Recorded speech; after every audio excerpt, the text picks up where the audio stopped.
Understanding women and increasing your dating success starts with Donovan Sharpe's massive collection of award-winning books and courses. Get off to a fast start and jumpstart your masculine renaissance with the 49 Laws of Sharpe.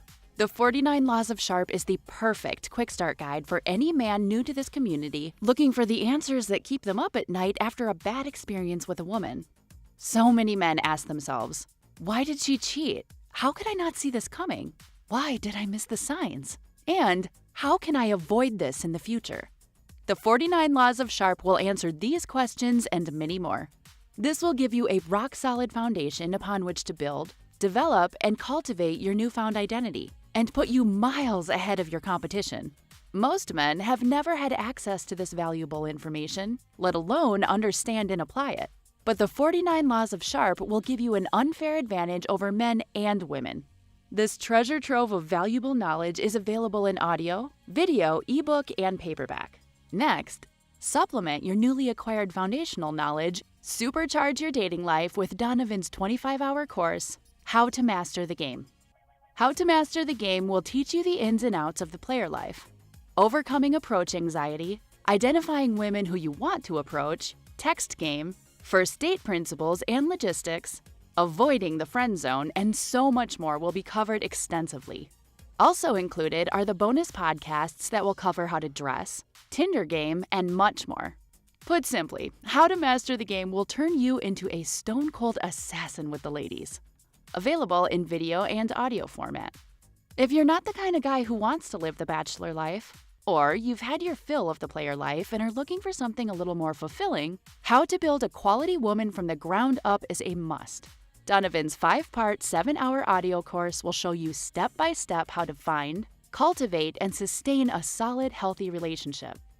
Everything from selecting the right woman, to coaching and correction, to what to do between the sheets. How to Build a Quality Woman from the Ground Up will guide you through the entire process of building the kind of woman you want and need. The strategies and techniques in this course are exactly what Donovan does in his own relationship to this day. And he is living proof that women can be beneficial to men provided they have the right instruction. And finally, the ultimate weapon all men are looking for in terms of being able to read and understand women, Donovan Sharpe's revolutionary, one-of-a-kind course that has been called the Cheat Code, Womanize. Womanize is the first and only course of its kind that gives men the raw and honest truth about what women really mean when they communicate verbally. Womanize translates female communication with shocking accuracy and has changed the dating lives and relationships of men the world over. So many men have avoided disaster because of the preciseness and sheer volume of material in this course, which contains over 600 translations. How cool would it be to be able to see through a woman's BS and act accordingly right then and there, rather than getting blindsided when it's too late? What would it be like to have the ability to read a woman like a book based only on what she says? These abilities will be at your disposal with Womanize. Women won't be able to lie to you, cheat on you, deceive you, or take advantage of you. The time and money you'll save pays for the course almost immediately. Womanize is available in video, audio, ebook, and paperback format and can be purchased one volume at a time or all at once. Men in his community often state that the best investment a man can make is in himself. Donovan's extensive educational materials will take your life to the next level. And the only place you can get this life-changing knowledge is tsracademy.com. Link in description.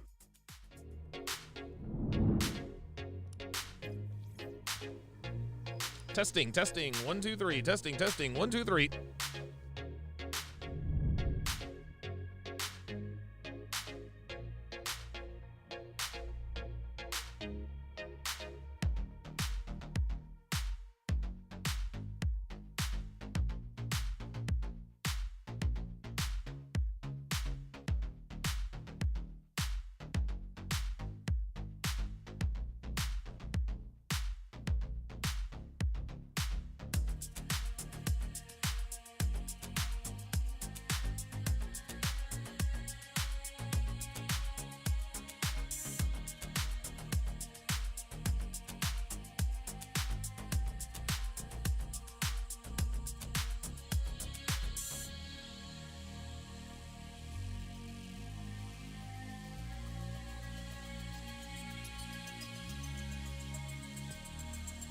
Stop the cap.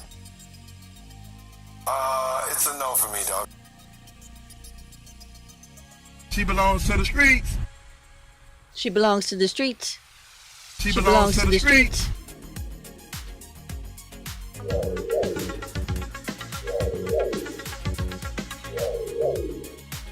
Femininity.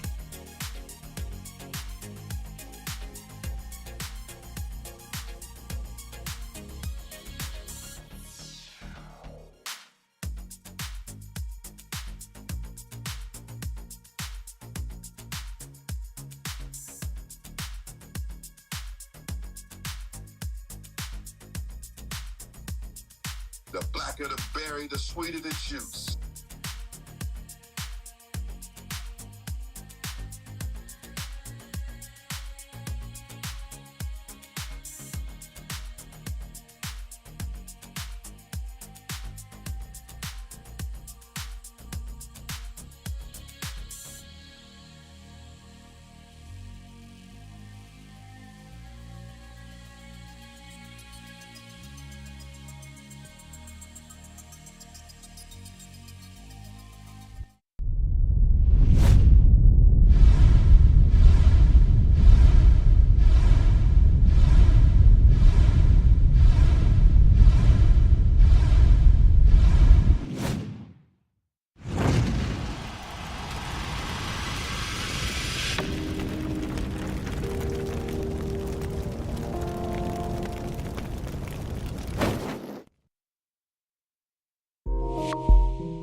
A woman never belongs to you.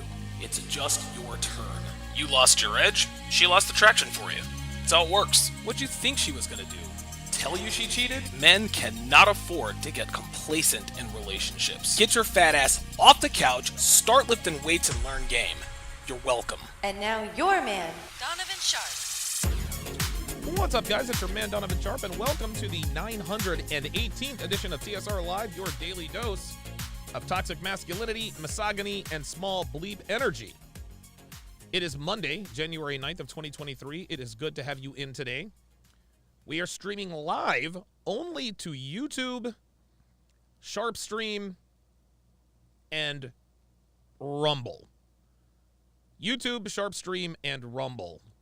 We're making a few changes here at TSR Towers, so we're going to implement some strategic measures in terms of when and where we place our content, and so. But be that as it may, wherever you're watching, however you're watching, wherever you're watching from, thank you for making the Sharp Reality Live a part of your daily routine. Today is going to be the last show. Well, I don't know if it's the last show of the week. It could be, but obviously, the show schedule this week is going to be it's going to be a little bit different. I'm headed to Miami. For the Fresh and Fit 1 million party. Very much looking forward to that. I'll be on Saucecast. I don't know, a couple of times. I'll be on Fresh and Fit a few times. The regular show as well as after hours.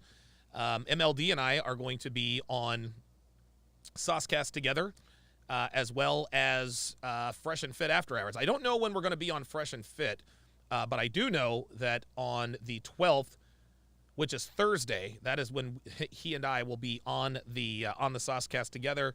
I'm sure Sosnick will find us a quote unquote worthy opponent, because let's face it, man. Especially when it comes to this kind of content, people agreeing with each other all the time. People agreeing all the time. It's been done already. We've been there, done that. It's time to take the content to the next level. That is clearly the format that grabs the most eyeballs. Kevin did it. Myron and Fresh are doing it. Pearl is doing it. And why not me? I'm gonna start putting resources into Ours is going to be a little. It's going to be just a tad bit different in terms of the flow, but the formula is going to be the same. I'm not trying to reinvent the wheel here. I've seen over the last 2.5 years, I have seen what clearly works, and it just doesn't make any sense. It doesn't make any sense to resist change in that regard. Jesse Fuller with the welcome to chat privileges at Jesse Fuller to welcome him to TSR Towers. If you would, Jesse, put your age and location in the chat. OBP, welcome to chat privileges. At OBP to welcome him to chat privileges.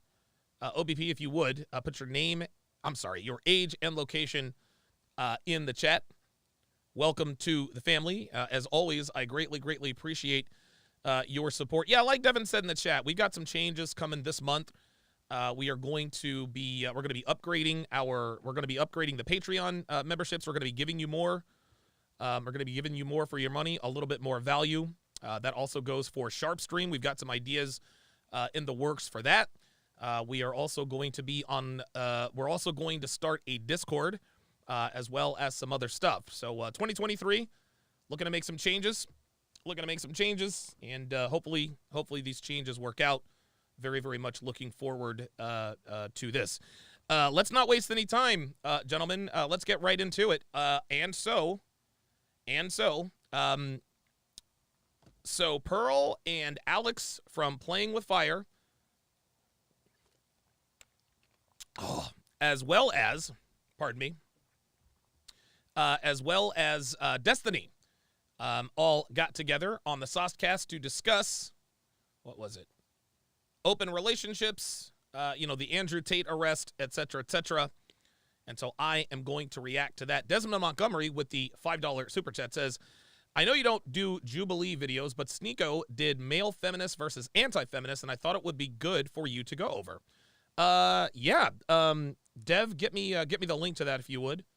It'd be great to react to something like that.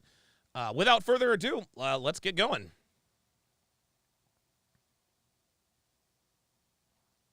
Want to see them get paid, laid and do it your way. Thank you, Nat, for being in the house. Anyway, Destiny's in the house. Don't call me Steven. Certainly don't call me Junior.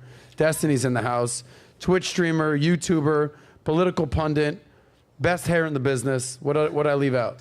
I'm banned on Twitch. So banned on Twitch. Right now, My bad, all you Twitch guys out there. 100% right. Oh, that sucks. I didn't know he was banned on Twitch. That sucks. Pearl is back. She just hit 1 million. She's doing it. She runs the pregame. She's fucking killing the game.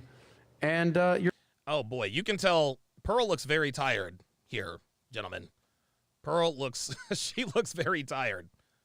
She looks very tired here. She's been doing the rounds, man. She's been doing the rounds, and she looks like she could use a nap. Of course, I say that because she told me this on the phone. You're back for your 4th, 5th, 10th show you've done with Valuetainment this week. I don't know. I've been here a lot. Yeah, that's why you get all the free Chipotle you want. Yeah. Even if it's 2 hours late. All right, well, welcome back. Better late than never. That's right? true. There you Deliver. go. And then Alex, Playing with Fire, is in the house, dating, relationships, how to kind of operate as a dude out there in the jungle that is modern day. You know, look, man. Like, I don't have a problem. I don't have a problem with Alex with Playing with Fire. I don't have a problem with Destiny. Alex is a weird type dude, man. I don't want to call him weird, but he seems a little bit antiquated in that he uses terminology that we were using like 8, 9, 10 years ago. He still talks about negging. He still talks about pickup game. All the alpha guys I know.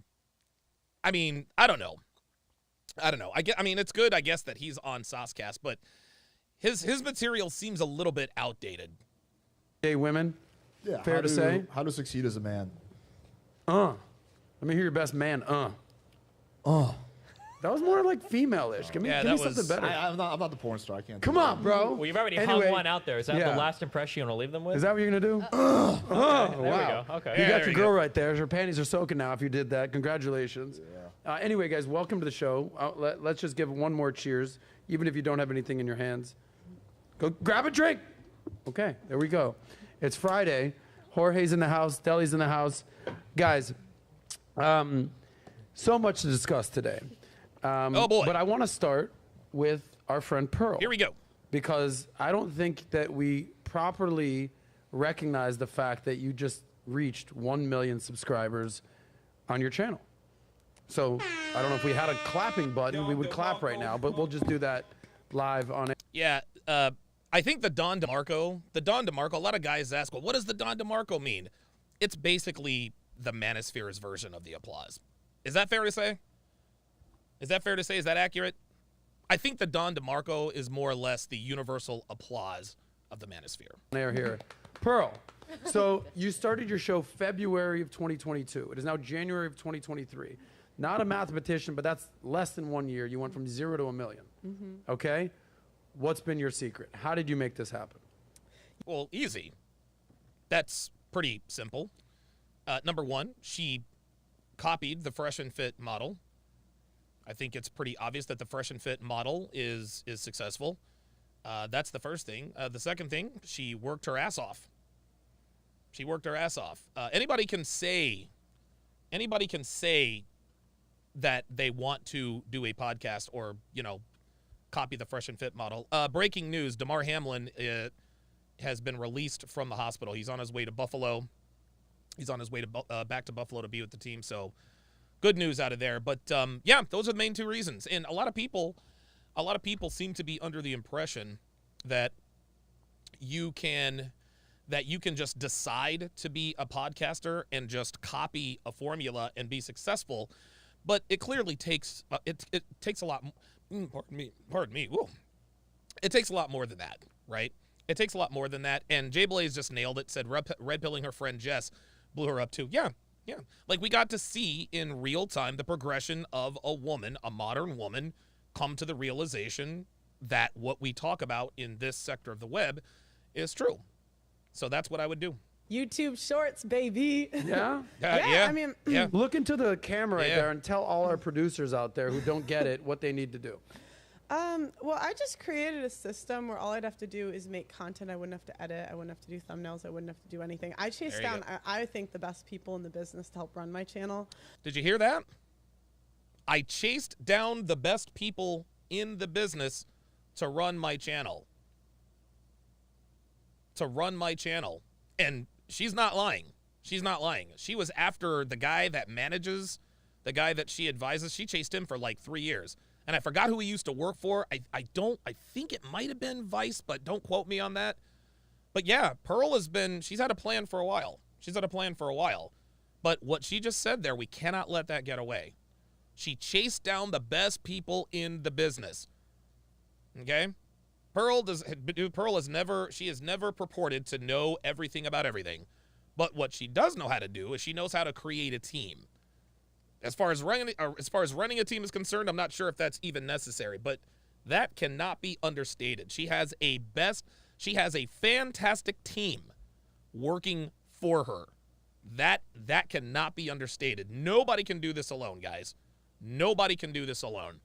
Fresh and Fit didn't do it alone. I didn't do it alone. Kevin Samuels did. Well, actually, he kind of did do it alone, didn't he? Well, except for maybe Kevin and AMS. Shout out to Outliers. And then we just produce a shit ton of content. Like if my thumbnail guy is making 30 thumbnails a day and yours is making 2, who's going to be better in 3 months? It was my thought process. There you go. Yeah, I would just say it was like frequency and.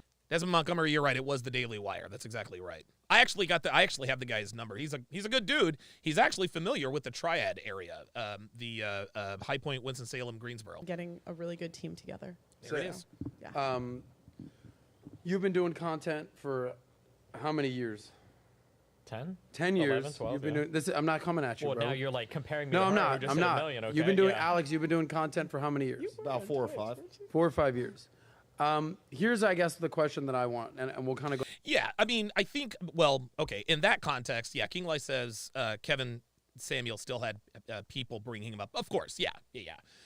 I mean, obviously, everybody needs a start. Everybody needs a start. Everybody needs, a little bit of a jump start. But yeah. Go down the line here.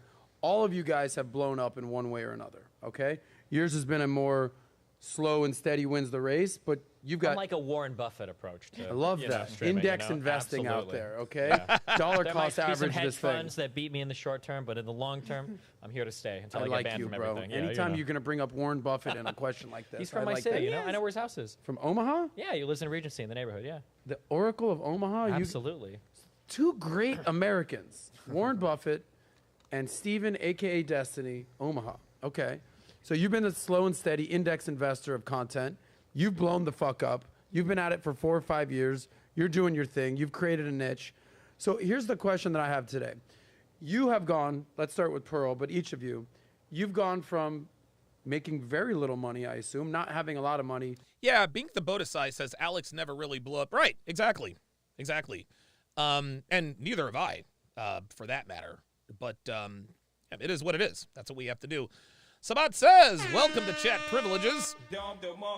At Sabat says, hopefully I'm pronouncing that correctly, to welcome him to the TSR family. Sabat, if you would, put your age and location in the chat. Shout out to Osama bin, Smashin'. Osama bin Smashin'. With the $50 super chat. Says, I've been watching your content for over a year. And I'm finally able to catch a show live. Shout out to you, fam. I appreciate that very much, man. Appreciate that very much. I thank you. I thank all of you guys for the support over the years, man. A lot of people talk about the fact, Donovan, you've changed my life, and that may be true to a degree, but you guys have changed my life every bit as much as I've changed yours. So I just try to pay it forward. Jeeper Creeper says, you are Alex. Yes, my name is Alex. That's my middle name anyway.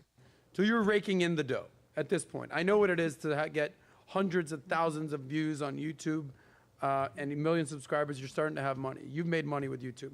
You're also starting to make money with YouTube, right? Like this pays your bills. Like no joke. What I want to know is, how has your life changed from going from basically a joke to broke? I'm from broke to no joke kind of a thing. from zero to hero. No, how has life changed? Simps to pimps. I actually think my life is pretty much the same. I don't really spend like much differently. I bought some new clothes. Okay. Yeah, that's pretty much. That's it. Yeah, I mean, the show has more eyeballs on it, but like when I think of myself a year ago doing the first shows, like I would just say the sets improved, better clothes, better makeup, but that's pretty much it. Like I don't think my life is that different than a year ago. So what do you... So what she just told you is that she exercises a measure of frugality. She exercises a measure of frugality. She's not a big spender. She bought some new clothes. She wanted to update her wardrobe so that she looks presentable on camera. But again, if you have purchased my ebook, how to properly vet a woman for a long-term relationship, one of the prerequisites is that she understands the value of a dollar. Pearl clearly understands the value of a dollar, which is why she is frugal. Good for her. What are you doing with all the cash that comes in? So I'll give you an example. I'll give you an example. She's got to be. Because you're familiar with the concept of lifestyle creep? Oh, yes. You're familiar with this? I was going to fucking use that expression. Yep. Now I'm going to look like a fucking copycat. You know what? Forget I said that. What were you going to say again, Destiny? Just fucking forget it, dude. Go. What were you going to say? Finish. All right, you're familiar with lifestyle creep? Essentially, the lifestyle creep is the more money you make, the more nicer shit you're going to buy, right? I was only making 80 grand. Now I make 150 grand. Well, obviously, I'm going to buy a nicer car, move into a nicer apartment, buy nicer shit. All right, amazing. I'm actually an advocate of doing the exact opposite. I went from making 20 grand a year to 100 grand a year to $500,000 a year, okay? And in that process, I didn't creep on anything. I just kind of kept it simple. I didn't get a nicer car. I just kind of just pocketed the dough. And I've been very clear on this, like, because aside from doing valuetainment, I work in the finance space. So there's months where, you work on commissions in finance. Shout out to all the salespeople out there, entrepreneurs out there. You know what I'm talking about. It's feast or famine. Some months you might make 5, 10 grand. Some months you might make 50 or 100 grand. We don't fucking know. But those big months are the months that separate the winners from the losers. Because the losers, per se, will go out, buy a Rolex, go get a nicer car, go out and pop bottles in the club. What I've done, kind of like you, what inspired this is I went and bought a $500 suit, and then $99,500 later, just went in the bank. You bought a Straight up. $500 suit? $500 suit. Why don't you ever wear it? What is this? Coming from the fucking guy. Okay, so I gotta admit, I don't always agree with the way Destiny Destiny debates. I don't agree with a lot of his talking points, but one thing that cannot denied is that Destiny he is actually a funny guy. I will definitely admit that. Guy that wears pajamas when asked to dress nice. Oh boy, here we go. Don't get me started on Destiny you. is coming with I asked him to dress nice. It was a I joke, asked okay? Destiny. Damn. I told you I liked I didn't know you were gonna take I that. told you I liked you. Listen, you got a T-shirt and a fucking jacket on. What's going on You over here, man? are wearing the same pajamas. Consistent, all right? Consistent. I'm a slob top to bottom. Yeah, okay? you just own being a my slob. God. I asked Destiny. Dude, this is the realest I've ever seen Destiny act. Like this is what men do. What was it? Do you remember what the text Go that we figure. exchanged, You by said, the way? can you wear? It was like I said, business can- casual or something. He Bizarre. in a text, like, these things don't exist. Sweatpants and a D t-shirt. Anyway, the point that I'm getting at here is what separates the winners from the losers sometimes is not spending all the money that you rightfully made. So you're saying you've only spent it on... I spend it. I just spend it on the business. So Okay, Yeah, there you go. but that's not spending, that's reinvesting in the Yes. business. Yeah, Thank you. the first thing I did was hired people. So I wanted, again, I really wanted to free up my time. And I wanted to create a system where all I had to do was Yeah, Jay Blaze says good old-fashioned ribbing. Yeah, this is just what we do. This is what we do, man. sit down and make content. I didn't have to like edit. I didn't have to do any of that. And then the next thing I bought was the studio. We spent over $100K on our studio. It was like crazy. And then the next thing I'm trying to save for is I want 6 months of salaries because my dad says you have to save up. So if you ever have a bad couple of months, you don't have to like start letting people go. So those There are you the go. first 3 things that I bought. Your dad has got some very good... Gentlemen, what you guys just witnessed here is the advantage that having even a half decent father in your life from childhood, right? This is the advantage, right? This is the advantage. Most women who would be in Pearl's position, they would be popping bottles and buying all sorts of crazy shit, blah blah blah blah blah. Pearl says, I reinvested in the business. I want to go for 6 months salary savings. She's probably paying herself a salary at this point. I think she's probably paying herself a salary at this point, but I can guarantee you this, she hasn't been paying herself until recently. That's just how it is. Advice for you. Destiny, since you're eager to fight with somebody today, and we will allow that. There's going to be a lot of that. But let's just keep it cordial. Yeah. You've said that some of your family is like rich as hell. You've also None said of my that family is rich. Some of my family makes an okay bit of money, but that lifestyle creep is real. I Okay, think that's what especially I'm for some immigrant people. Yeah. Okay, you basically drawn the comparison that like some of your family is like wealthy on the wealthier side, however you want to define that, and some are like on the poor, just regular people side. What Jay Blaze says she might be here in 5 years, but not at 27. How can I put this, man? How can I put this? Pearl is not going to do this forever. She's just not. She's not. She wants to get married. She wants to have a family. She understands that clearly, and she said this on Saucecast before, when she meets a man she wants to marry that also wants to marry her, or private marriage, whatever, and have children, guess what? The business takes a back seat. That's just how this works. She's not going to be doing this forever, guys. What's the biggest difference in lifestyles and happiness that you've seen between like the spenders and who are getting a lot of shit, consumerism, materialism, Yeah, I think versus that the more spending- Yeah, I've definitely fallen into that camp at times. That's for sure. minimalist people? You always think you can spend your way into happiness, but you cannot. You can't do it. A lot of people try to, and that lifestyle creep is real. Especially if you work in service, like late April rolls around and everybody comes to their tax returns to like waste it on some dumb shit. Yep. I worked in a casino. Every time somebody hits a jackpot, they're spending like half of it at the casino. Oh my immediately, God. Buying their friend steaks and everything. Yeah, I've always avoided that. I drove here in my nice little $40,000 car.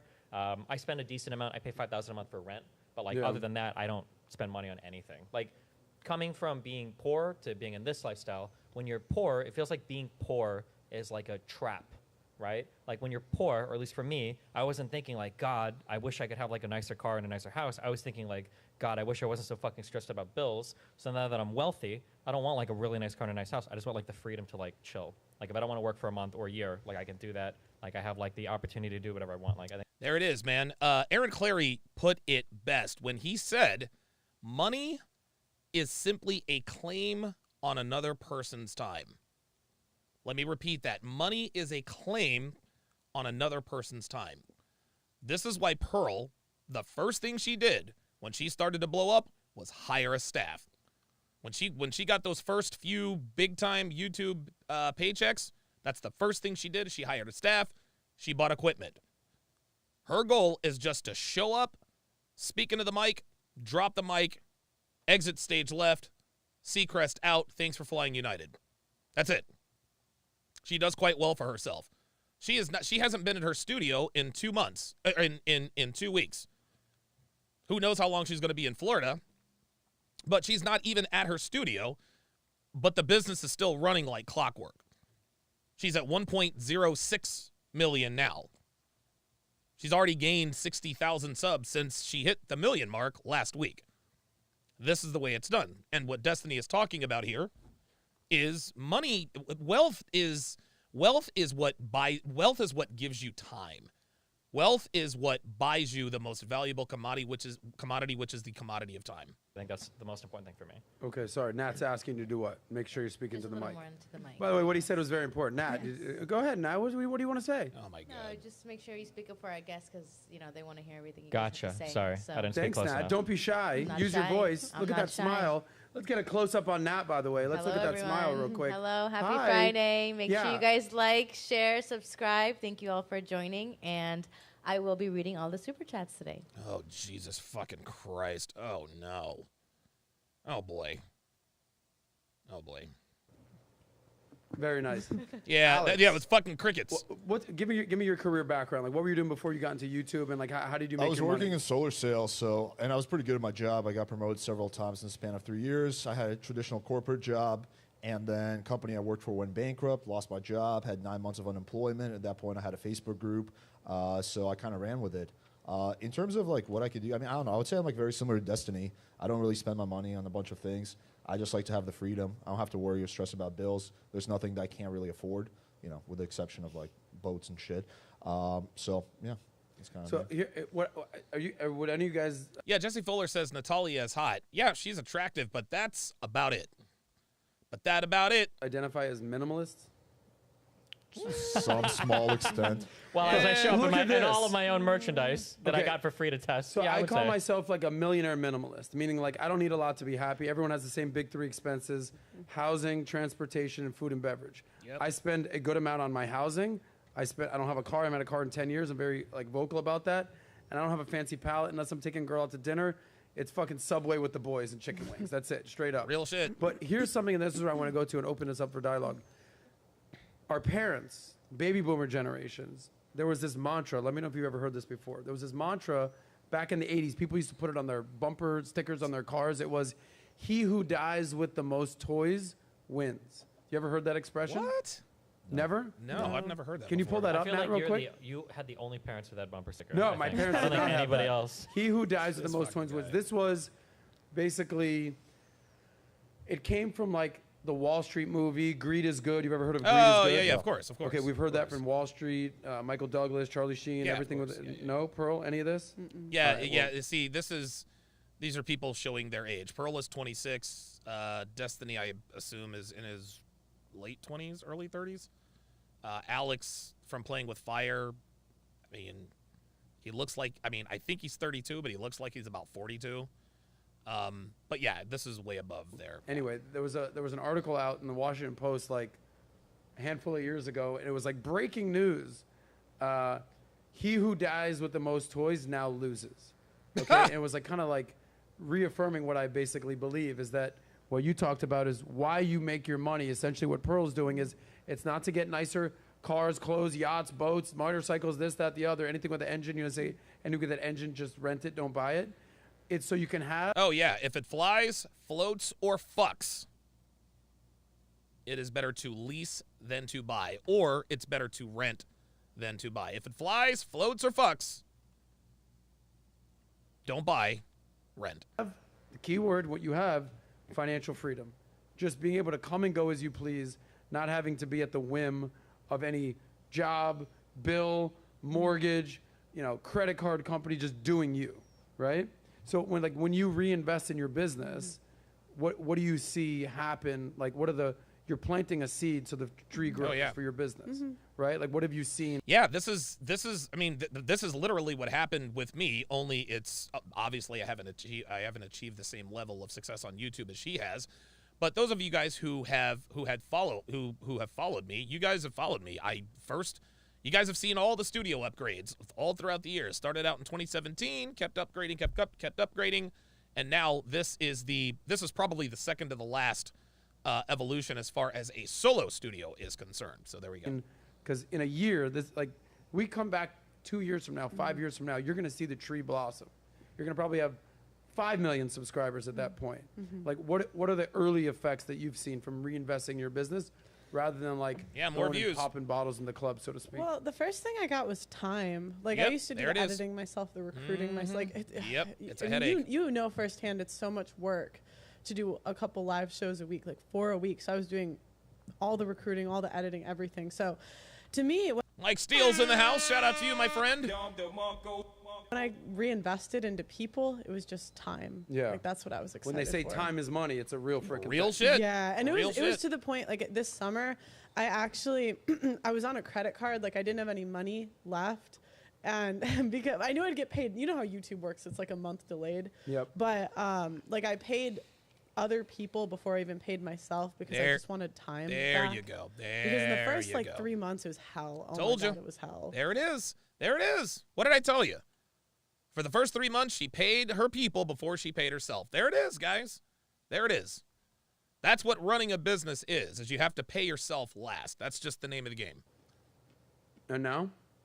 That's fun. Yeah. Now she's doing it. Yeah, now it's fun. I love Pro's demeanor. Destiny, you're making good money with YouTube. You do good. I think you're actually a very necessary voice in this world, especially in the red pill world, because you give a counter argument. When are you going to drop a couple G's on some new clothes? Oh, God. The problem is it's a rat race, okay? Because if I upgrade my threads, people are going to say I need new shoes. If I get new shoes, Oh boy, so that'll be the lifestyle creep. people are going to say I need new fucking whatever. Yeah, there's some people might say that, but some people there's- might say that's just a cop out and that's an excuse. You can go buy a couple jeans for $30. Well, hold on. You asked me. The reality is I Yes. just don't give a fuck. Okay. There it That's is. the answer I was Thank you. looking for. There it is. There it is. That's what I'm now. See, there we go.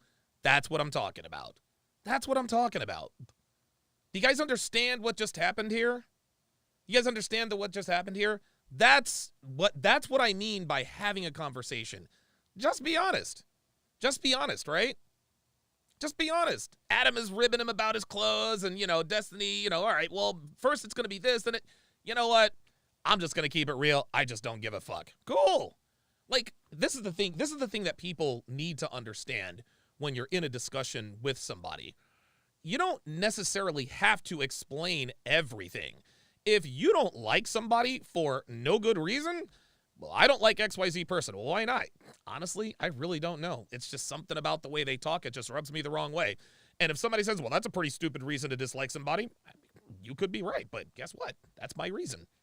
That's what it is. That's what it is, man. That's what it is. Just be honest. Especially as men, we don't have to explain every single decision, right? Donovan, why did you gain weight? I got lazy. I'm not going to sit here and blame it on COVID or blame it on... No, I got fucking lazy. It is what it is. And yeah, Mike Steele says, plus, good on Destiny for wearing his own merch. He should, yeah. Has anybody ever seen Myron Gaines not have merch on? No. No, like this is how it works. But just be honest with people about why you do things.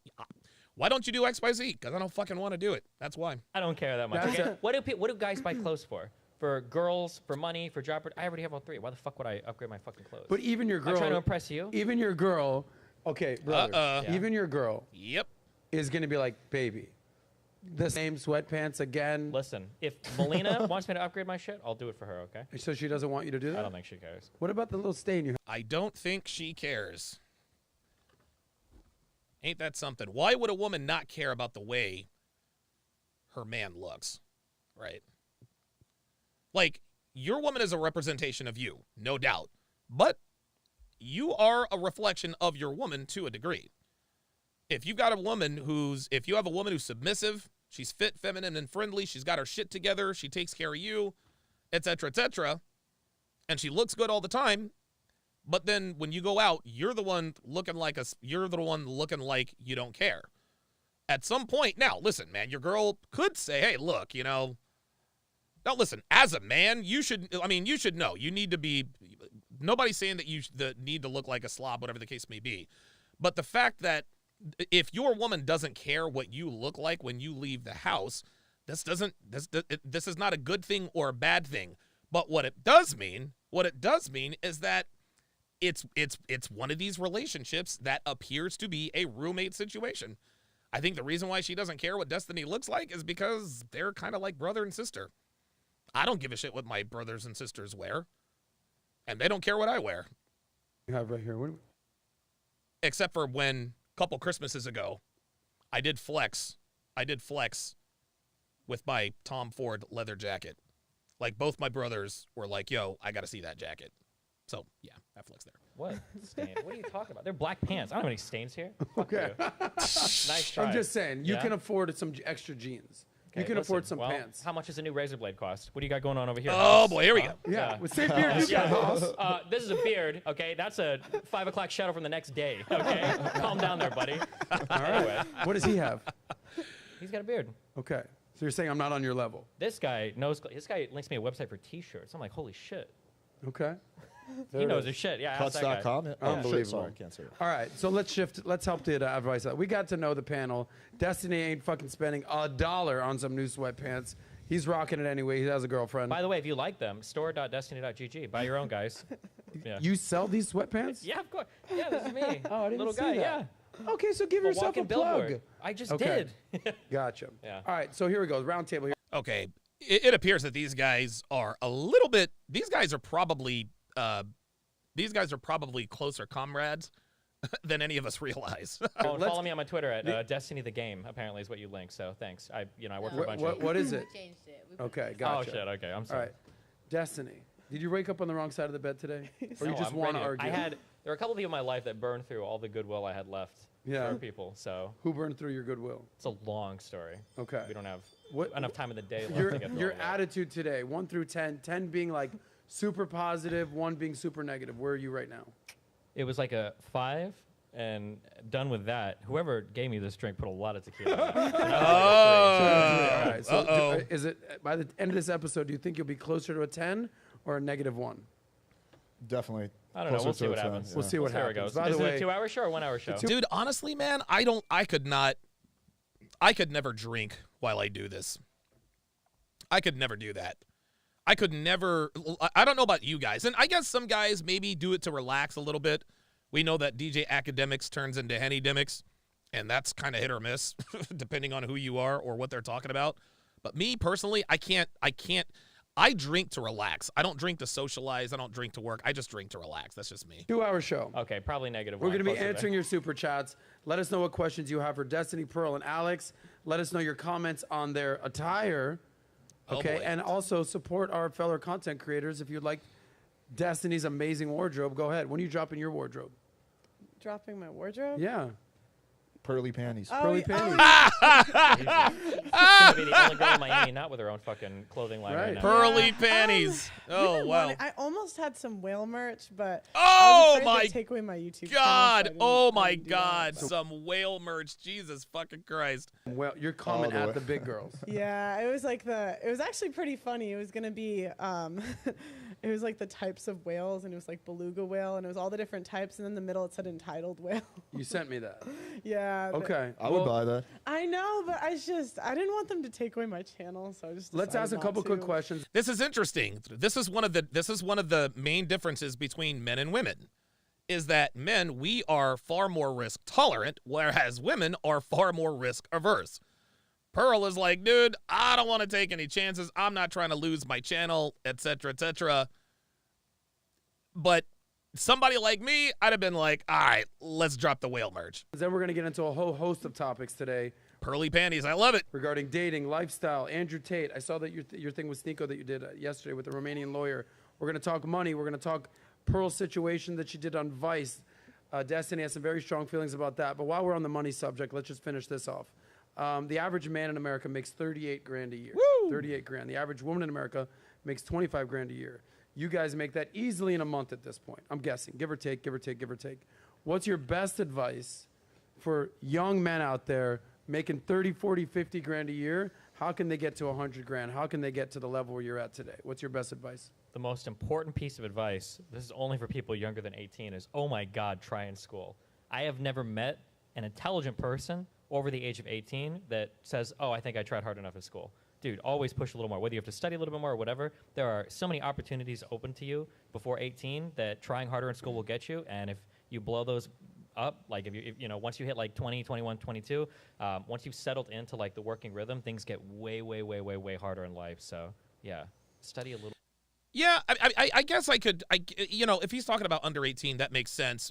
My advice to guys would be go to trade school. Don't go to college. Don't go to college. Go to high school, graduate high school, but don't go to a traditional 4-year school. It's a waste of money. It's a waste of money. Go to trade school. You know, become a diesel mechanic, become a welder, millwright, plumbing, become an electrician. Go to trade school. A little bit more. So your advice to younger people is like, do good in school. Yeah, do seriously. Like, school but like, is seriously. is not overrated. It's absolutely not. Okay. Yeah, I would definitely disagree. Well, I think I would definitely disagree with him as far as 4-year schools are concerned. There's so many people, honestly, man, I think in the United States, most people probably aren't using their degree.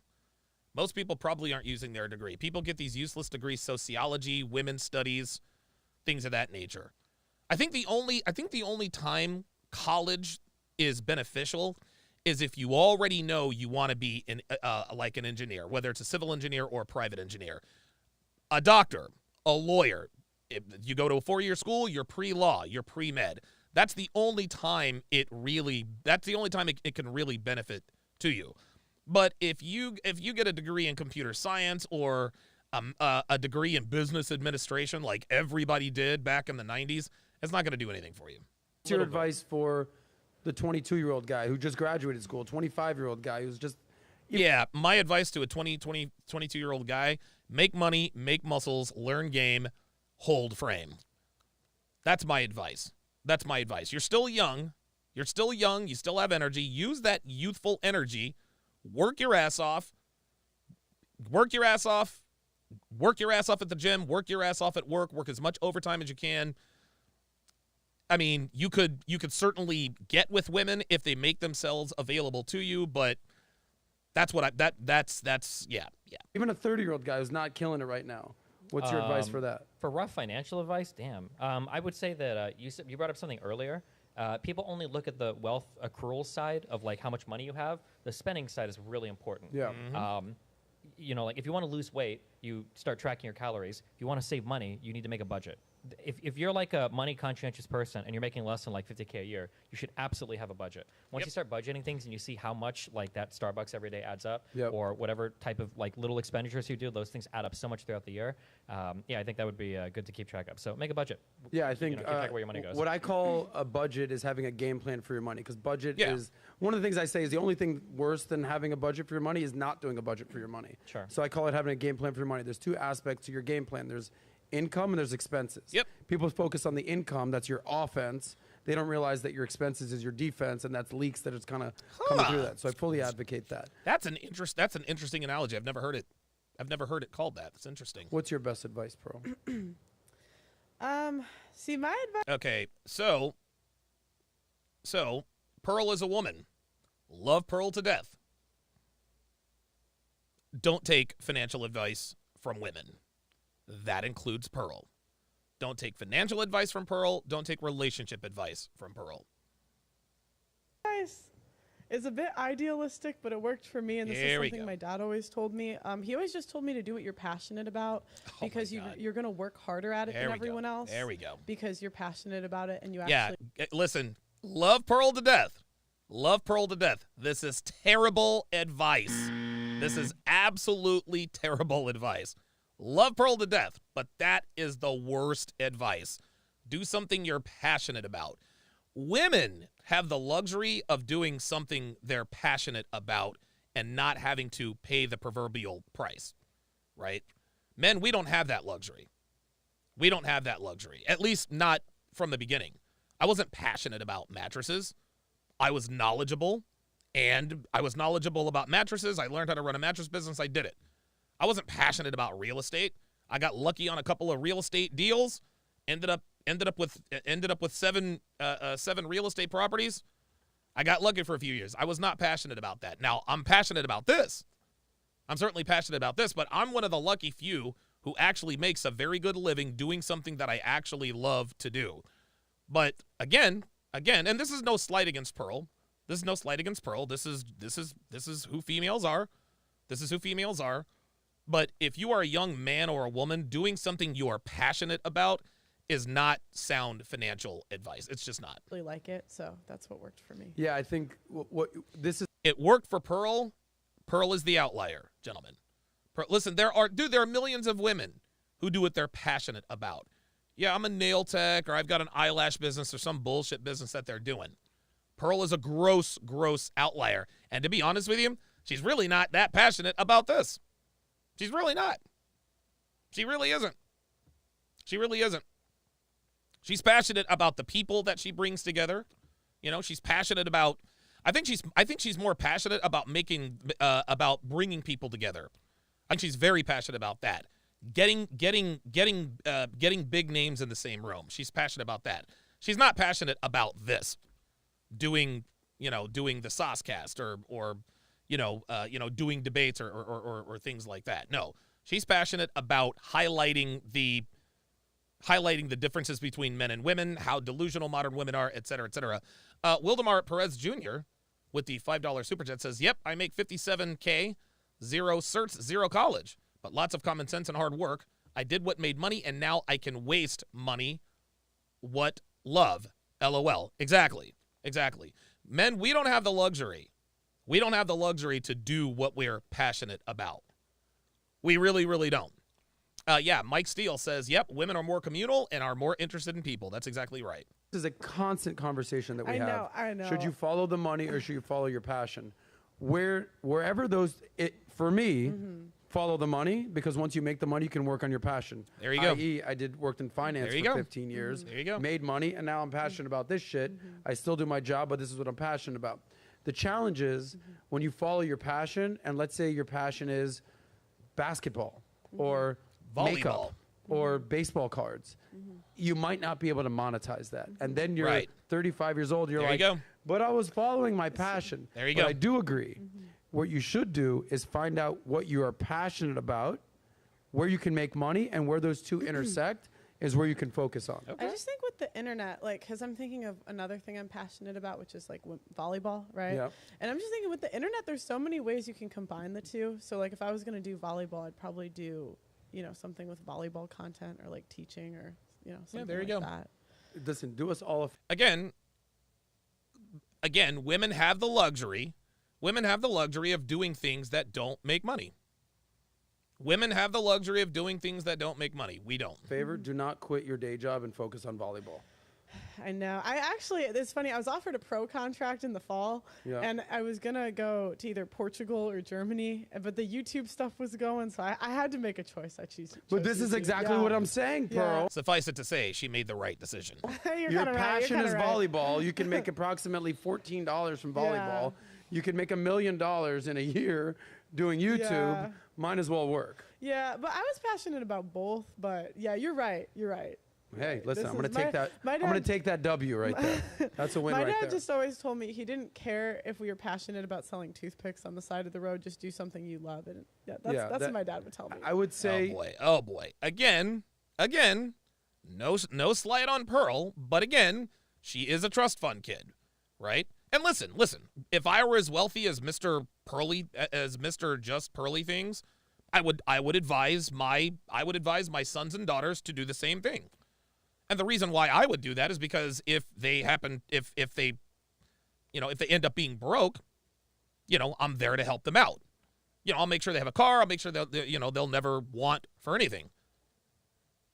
I would say you have to find that balance, because if you're all about the money, you're going to get burnt out. You have no idea how many guys I know that went to Wall Street, started working at Wall Street firms in their early 20s, and by the time they're fucking 30, they had $1 million in the bank, and they have like no hair left. They're on suicide watch because their entire life was just consumed with money, and like there's no balance with that. But if you're only about your passion and you're broke as shit, that's also a bad situation to be in. So finding that happy medium. I think you have to find like jobs to empower your hobbies. I think is like the good thing to do, because depending, like my hobby was music. Yeah. Like I went to school for music and everything, but like I had my job on the side because realistically. See, he went to school for music. He's not making money doing music. He was passionate about music. Well, he happens to be good at video games, debates, and all that good stuff, and now he can follow his passion. Osama bin Smashing, $10 super chat, says, I believe following the money can lead you to affording your passion. That's exactly correct. That's exactly correct. It's just what Sosnick just said. If you follow the money, and dude, use your 20s. Like, you have the youthful energy. You can, like I remember when I was in my 20s, dude, I used to be able to do everything full steam all the way. 4 or 5 hours of sleep. In your 20s, you have the distinct advantage of more or less burning the candle at both ends, so to speak, right? Obviously, that's not healthy to do long term, but you can get a lot more done in your 20s with a lot less sleep. That's just how it works. So you use your 20s, your youthful exuberance and energy, to work your ass off, and then from your 30s on, then maybe you can cruise. I don't know if I'm going to be a fucking famous saxophone player, like making enough money to pay the bills. So that finding the balance is really important, because not everybody can make it as like. You're saying having the balance with what? Like if you have a passion, that's good, but like you have to make sure you can monetize it. So right? you have to make sure not just monetize it. You just have to make sure. You have to make sure that you have a job to pay the bills. Yes. I have one addendum to that. I'm not going to try to one-up you. I'm just one addendum. Okay. I would say know your skill set and utilize that to make money. Meaning, I'm not shocked that I'm hosting a show. I was like always a funny kid in school. I was always loud. I did stand-up comedy for years. I was a club promoter. No shit. How about that? I was a nightlife guy. I was always good with networking, socializing. So I got into sales, and I was very comfortable as an extrovert, understanding that I am this type of person. And I was like, all right, how can I make money with this type of personality? Well, sales, networking, being the business guy, like that. So there's two pieces of advice here, and then I want to get your advice, Alex. So here's my advice, and this is for the people at home. Are you an introvert or are you an extrovert? Which one are you? This is good. I like this. I'm an extrovert. Okay, you might be more of an introvert. I don't know. Introvert, You're an introvert. Okay, cool. So there's two things you. So Alex from Playing with Fire is a self-proclaimed introvert. So I guess that would make him a Sigma because he's the introverted alpha. You guys didn't catch that? All right. I guess you had to be there. You could do. If you're an extrovert, the way you can monetize being an extrovert is get into something with sales, networking, social dynamics, interacting with people. That's it. Understand that. That's right. If you're an introvert, listen up, guys. There's something called the riches are in the niches. Be fucking great at something very specific, whether it's a doctor, an accountant, a tax guy, whatever it is, engineer, and you can sit there in front of a computer, YouTuber, and just plug away. You understand analytics and data, and just fucking be the man. Now, where you can be the GOAT. This is why Devin and I work so well together. This is why we work so well together, guys. Okay? Clearly, I am the extrovert in the relationship. She's the introvert. You guys can see, obviously you guys know Devin, though she is good on camera, she's very, very uncomfortable on camera. She's very uncomfortable on camera. I remember the first time her and I did Fresh and Fit after hours. She was nervous as hell. She was nervous, she was anxious, and she did well.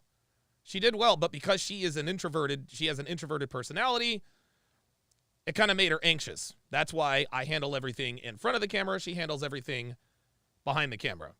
But yeah, Dre Raven says Sas's advice is spot on. Yeah, this is good stuff, man. Is where you can blend those two skills, be the best at one specific skill set, but also using your social equity right there and combining those, and that's amazing. So look at Pearl. Pearl is a very, very good question asker. Yes. Very good. I've she noticed is. about that. Yes. So would you say that you're a very high extrovert or not really? I'm in the 97th percentile for extroversion. There she is. The test, yeah. Okay. So well, I mean, I guess. Look, man. The reason why I knew Pearl was going to do big things is because she is not afraid to talk to people she does not know. She's out on the street. She's out on the street in England with a sign over her, wearing a sign. I forgot what it said. Disagree with me. Do you agree or disagree? And she's talking. I mean, just random people, man. Yeah. What you're good at is if you use your extrovert skills, 97%. Somehow she knows that. But also, I would say that you're very high technical ability. Like you understand YouTube, or you understand how to delegate YouTube. Okay, and you combine those. Yeah.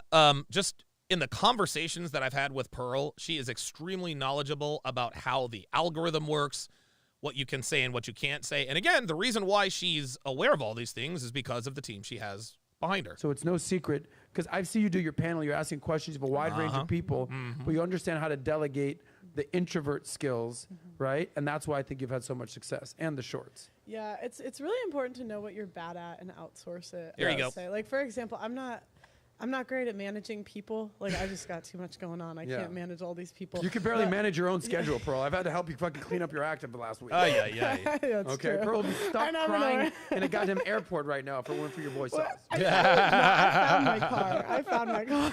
She was like reliving, dude, where's my car? Okay. Oh my gosh. But we found it. Look at okay. it. Yeah, but it's really good to like be able to outsource that stuff. So like I found a manager that could help like manage people and like because he's bad. I'm not very good at attention to detail, so it was really good for me to outsource that because that's just not a skill of mine. What I fully agree with is recognize what you're good. Do you hear this? She just said, I'm not good at managing people. I'm not good at attention to detail. So all of these deficiencies that people make fun of her for having, what she did, she said, okay, I have X, Y, and Z deficiencies. I'm going to hire people to take it. I'm going to hire someone to do what that particular job is going to do. This is why and again, this is the answer. You guys are getting the answers right here. All of these guys, all of these haters coming out of the woodwork. Pearl is this, Pearl is that. All of the hate is coming from the fact that they're like, dude, and listen, let's keep it real. Pearl is not a very good debater. Neither am I. I'm not a very good debater. Pearl is not, dude, she's not a very good debater. Sometimes she just screws the pooch. She knows what she's good at and what she's not. She's not a good debater, but she's a very good inquisitor. She has razor sharp instincts in terms of which questions to ask and when and how to ask them, right? So all the shit that people talk about, well, she's not this and she's not that, trust me, Pearl knows what she is deficient at. And so what she has done is she has recognized her deficiencies early on and hired someone to make up for that deficiency. That is one of many reasons she's passed everybody. No, she's not the most knowledgeable. She's not the most attractive. Let's see. She's not the quickest. I mean, I don't know. She can be quick on her feet. She's not the greatest debater, but she knows how to ask questions, number one. Number two, she is an extrovert. And number three, she's good at networking, bringing people together. You don't have to be the world's greatest YouTuber to have a good YouTube channel, but you do have to have an excellent team behind you. Yeah, Jay Blaze said it. CGA said it best. Pearl is an interviewer and moderator. There you go. That's what it comes down to. Vaughn says her hate comes from the black community. Yep. Yeah, man. The black YouTube, the black Manosphere hates her. But, I mean, guess what? Whether black YouTube hates Pearl or not doesn't matter. She's still passing all their podcasts, so they can all go fuck themselves. Good at, double down on that. And what you're not good at. Josh Maringo, member for 7 months, says greater or equal to, I'm assuming that's what that means. Less than or equal to 120 IQ plus work ethic, then follow your passion. No, that is greater or equal to, because when it's less than, it's pointing to the left. Referring back to my fourth grade math teacher, Mr. Skaga. Delegate. Okay. You're very good at understanding dynamics in dating, right? Yeah. How did you get to that, and how were you able to basically start monetizing your skill set? Wait, can I first, before I answer that, disagree with Destiny real quick? Because I don't feel free, Alex. It begins. He's looking for that. I got a 98% on my extrovert test, okay? So I'm very extroverted. Be careful. I think college is overrated for the vast majority of majors. Yep, here this we is go. coming from someone who went to a really good school and had a scholarship for it. There you go. All my friends who I've talked to who graduate from college, most of them are miserable with their jobs. I think if you're... Oh, shit. Wait a minute. Sorry about that. Hit the wrong button. So Alex, I agree with Alex with what he just said. I disagree with his tact. All my friends who have degrees, all my friends who have degrees, blah, blah, blah, blah, blah. He did the same thing with me. Well, all the alpha guys I know do X, Y, and Z. That's, I mean, you can't use anecdotes to make broad sweeping generalizations. Just make the generalization.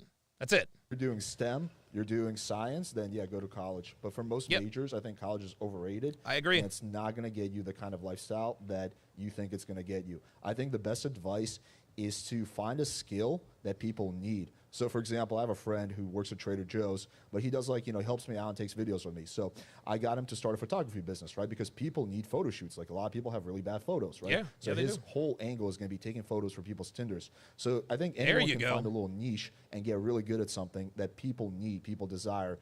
I think that for some people, again, if you're doing STEM, go to college. For everything else, I think it's kind of a waste of time. You're about to open up a can of whoop ass right now from our friend I'm going to Destiny. disagree with you, and Adam's going to catch some bullets on the side. Let's okay. When you tune into these kinds of shows and you get advice for how to manage your finance to be successful, this advice is being applied to like the top 1% of people. For most people, it doesn't matter, right? When I was bringing in a carpet cleaner, Nope. No, see? There's flaw number one. He said for most people, it doesn't matter. No, it matters for everyone. It matters for everyone. Just because you're not making six figures doesn't mean you shouldn't have a budget. As a matter of fact, the least amount of money you make, the more you should make a budget, right? The least amount of money you make, the more that you should budget. So right there, I disagree with Destiny on that. The financial advice they were giving, the financial advice that they were giving were for people of all ages, races, socioeconomic statuses, and bank accounts. So for him to say that the financial advice that they were giving people was just for the top 1%, that is not true. Everyone should create a budget, not just the top 1%. There is no invest in yourself or, figure out the skill set that you have to do things that are better than other people. Most people just don't have the types of skills naturally in areas that are in ultra high demand. If you did, most people could be successful or be in these positions. But for every one person you see that was able to start a YouTube business, there's a million people behind him that tried and failed miserably. The reason why I like college is because college is just a very safe and secure path to an almost guaranteed end goal where you have some sort of job that's paying you a decent amount of money, assuming you don't do anything stupid in the process, like going to out-of-state schools, paying tuition and board for a random arts degree that's not going to pay you anything, assuming you're not. Oh, see? So here we go. Now he's making Alex's argument for him. Alex said most degrees. He said, listen, if you're doing STEM, science, like I said earlier, pre-law, pre-med, college is fine. But he said most college degrees are useless.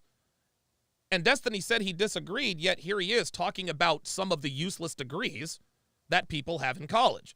So he disagreed with Alex, but now he's making Alex's case for him. Coming from a wealthy family. I just like college because it puts you on a solid path. If there are things that you feel like you have an aptitude for, that you can do better, like if you're incredibly entertaining, if you've got a skill set that's high in demand in certain industries, then yeah, sure, try there. But for the vast majority of people listening, as much as we talk about hustle culture and drop shipping and all that shit, there'll be people that I see online talk about having 7 streams of fucking revenue, and they're making $22 a month on each of them. These people are busting their ass, working all day, reading white papers they can't understand about crypto. Nah. See, that's no. That's see right there. That's a false dichotomy. And he's very, very good at speaking very, very quickly and glazing over things. Anyone who, when you bust your ass, when you put in the work, success will come. So long as you're doing it the right way, success will eventually come. If you bust your ass, it might not be on the timetable that you want, but to say that there are people out there busting their ass with 7 streams of income and making $22 a month because of this and that, no. That's not true. That's not true. The world is a meritocracy, okay? The world is a meritocracy. The harder you work, the more opportunities you create for yourself. Nobody's out here busting their ass with 7 side hustles and making $22 a month. That to me, that is an unnecessary exaggeration. So that they're going to go broke on. Yeah, Osama bin Smashin says people that sound smart sometimes don't realize they contradict themselves a lot. Yeah. You know, trying to drop ship on the side and selling like 52 cents of shit on Amazon. And that's just the reality for most people. So, yeah, I like that. No. Do you hear that? That's the reality for most people. Well, wait a minute. He just said that the reality for most people, he just used an extreme example. Like the hustle culture and this and that. Yes, there are some failure stories. But anyone who's making $22 a month doing drop shipping clearly isn't doing it right. They're looking for some sort of shortcut. They're not putting in the hours. If you work hard at something, you increase your odds of success with your work. To suggest that people are busting their ass and making $22 a month, while funny, is false. I like the solid, reliable path, assuming you don't have another skill that you can lean into. What? But most people, oh, sorry. Do you agree that some majors are useless? I'm just curious. No major is useless. Some majors don't make money, but people talk about like useless majors, like Okay. the only point of college is to make. Okay, yes, okay. So there we go. You have to ask the right question. Okay, fine. Listen, he's right. No major is completely useless, but there are a lot of majors out there where you don't make very good money at all. So again, he goes from the literal to the figurative, back and forth very, very smoothly, right? He took it right to the extreme. Well, no major is completely useless. Clearly, obviously. But there are a lot if there weren't as many majors that weren't worth the time and effort and money you spent on it, then there wouldn't be people talking about, hey, man, I went to school, have a useless major. Hell, Myron Gaines, he's got a degree in criminal justice. Guess what he's doing with it? Nothing. It was pointless.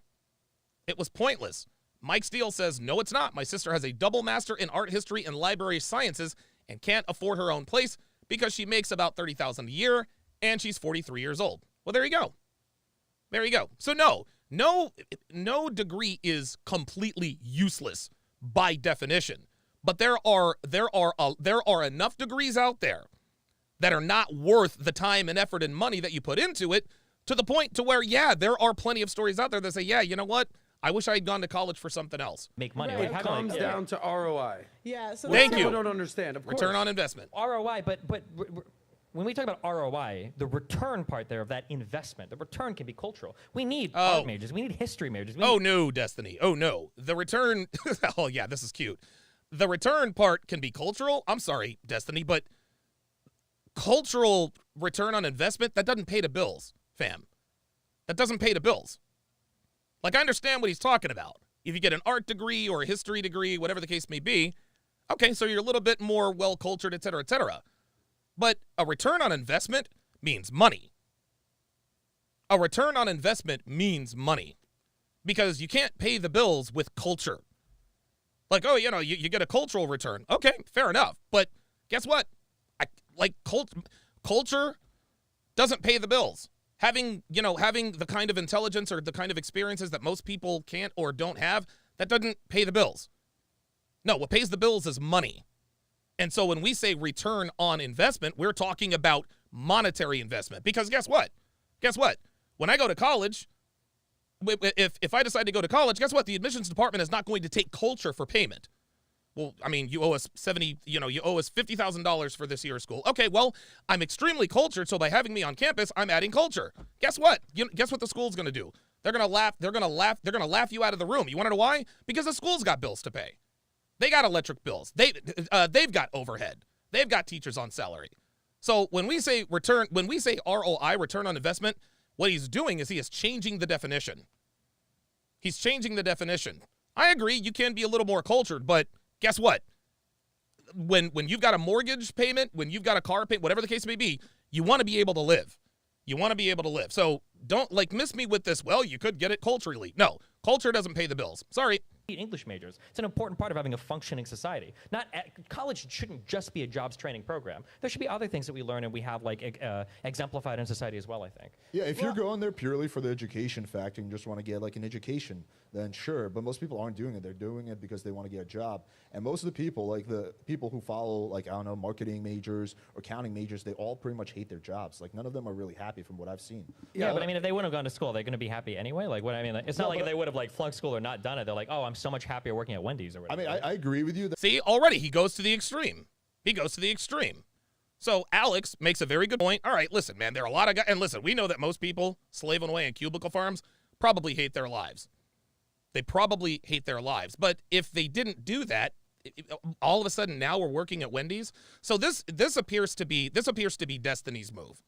This appears to be Destiny's move. What he likes to do is he likes to come up with extreme hypothetical examples and sort of weave it in with what he describes as reality, right? He talked about a bunch of people, with 7 streams of income and busting their ass for, hours and hours every month and making $22 reading shit that they don't understand. No, that's not happening. That's not happening. If somebody's making $22 a month, it means they're not doing something right. And more often than not, they're not putting the time in. Nobody's gonna bust their ass if they're making $22 a month. It's just not gonna. It just doesn't work that way. That there's a lot of glorified things like drop shipping that probably are not for the average person, but there's little things you can do like video editing. If you can learn video editing, there's gonna be a whole bunch of people who will hire you. There you go. No, stop. I'm gonna hold you guys to this. How many people realistically, the percentage of people listening right now could make money video editing on YouTube? Probably less than a quarter of a percentage. What's your point? It's less than 1%. Yeah, of course. If there's a good video editor and you email me, I will give you a job. But the problem is how much money could that person make? No, I actually disagree. They're about the video editing. I had a lot of my contractors didn't know literally anything about video editing, and we trained them. And you had to train them. These are people in third world countries with no okay. I'm glad you brought that up because I'm going to say you're hiring people in India to video edit, which makes it even harder for the average person listening to make money video editing. So if you want to pay somebody $5 or $20 to edit a video, for the people listening at home, that's even more difficult for you. The guy in Nigeria makes roughly $10K a month editing. 10K a month? Okay, so if you're a Nigerian you're listening, then I guess the... Do you see how he goes specific every time? And again, I understand his point in terms of what now he's talking about the exception to the rule. Now he's talking about the exception to the rule. Most people don't know how to video edit, right? Most people don't know how to video edit. Let's just get that right. But again, let's not get lost on the fact that there are enough college degrees that do not yield a monetary return on investment to the point to where it was actually worth the time and the money and the effort spent going to college, enough to where we have people with all of these stories. Pardon me. There are so many, dude. There and I don't know what the percentages are. But dude, you could go anywhere in the United States. You can go anywhere in the United States and you will run into people who say, yeah, I went to school for XYZ degree and, I'm not making money. I went to school for ABC degree, not really making money. I don't know what the percentages are, but to suggest that college is the most stable path, to me, that's false. Casual Germ says 10K a month to edit videos. Sheesh. Dude earns his money. Dude is editing. That dude is editing between 25 and 30 videos daily.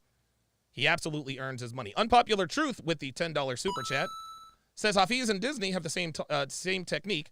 They just try to talk a lot so you can forget what they're saying, and then if you don't say something, they act like they won the point. Yeah, I'm not gonna. Yeah. There's a dude in Nigeria making 10K a month. That's the king of Nigeria. No, he because he just does so much. He started hiring his friends like he did. Yeah. Because the reality is, as somebody that's hired video editors, even of the majority of video editors that know how to edit videos and apply to positions to work for me, most of these people aren't even that good. So the average viewer at home is not going to pick up video editing unless you've got an aptitude. Yes, but guess what? The average viewer at home is not going to get a sufficient ROI from going to a 4-year school.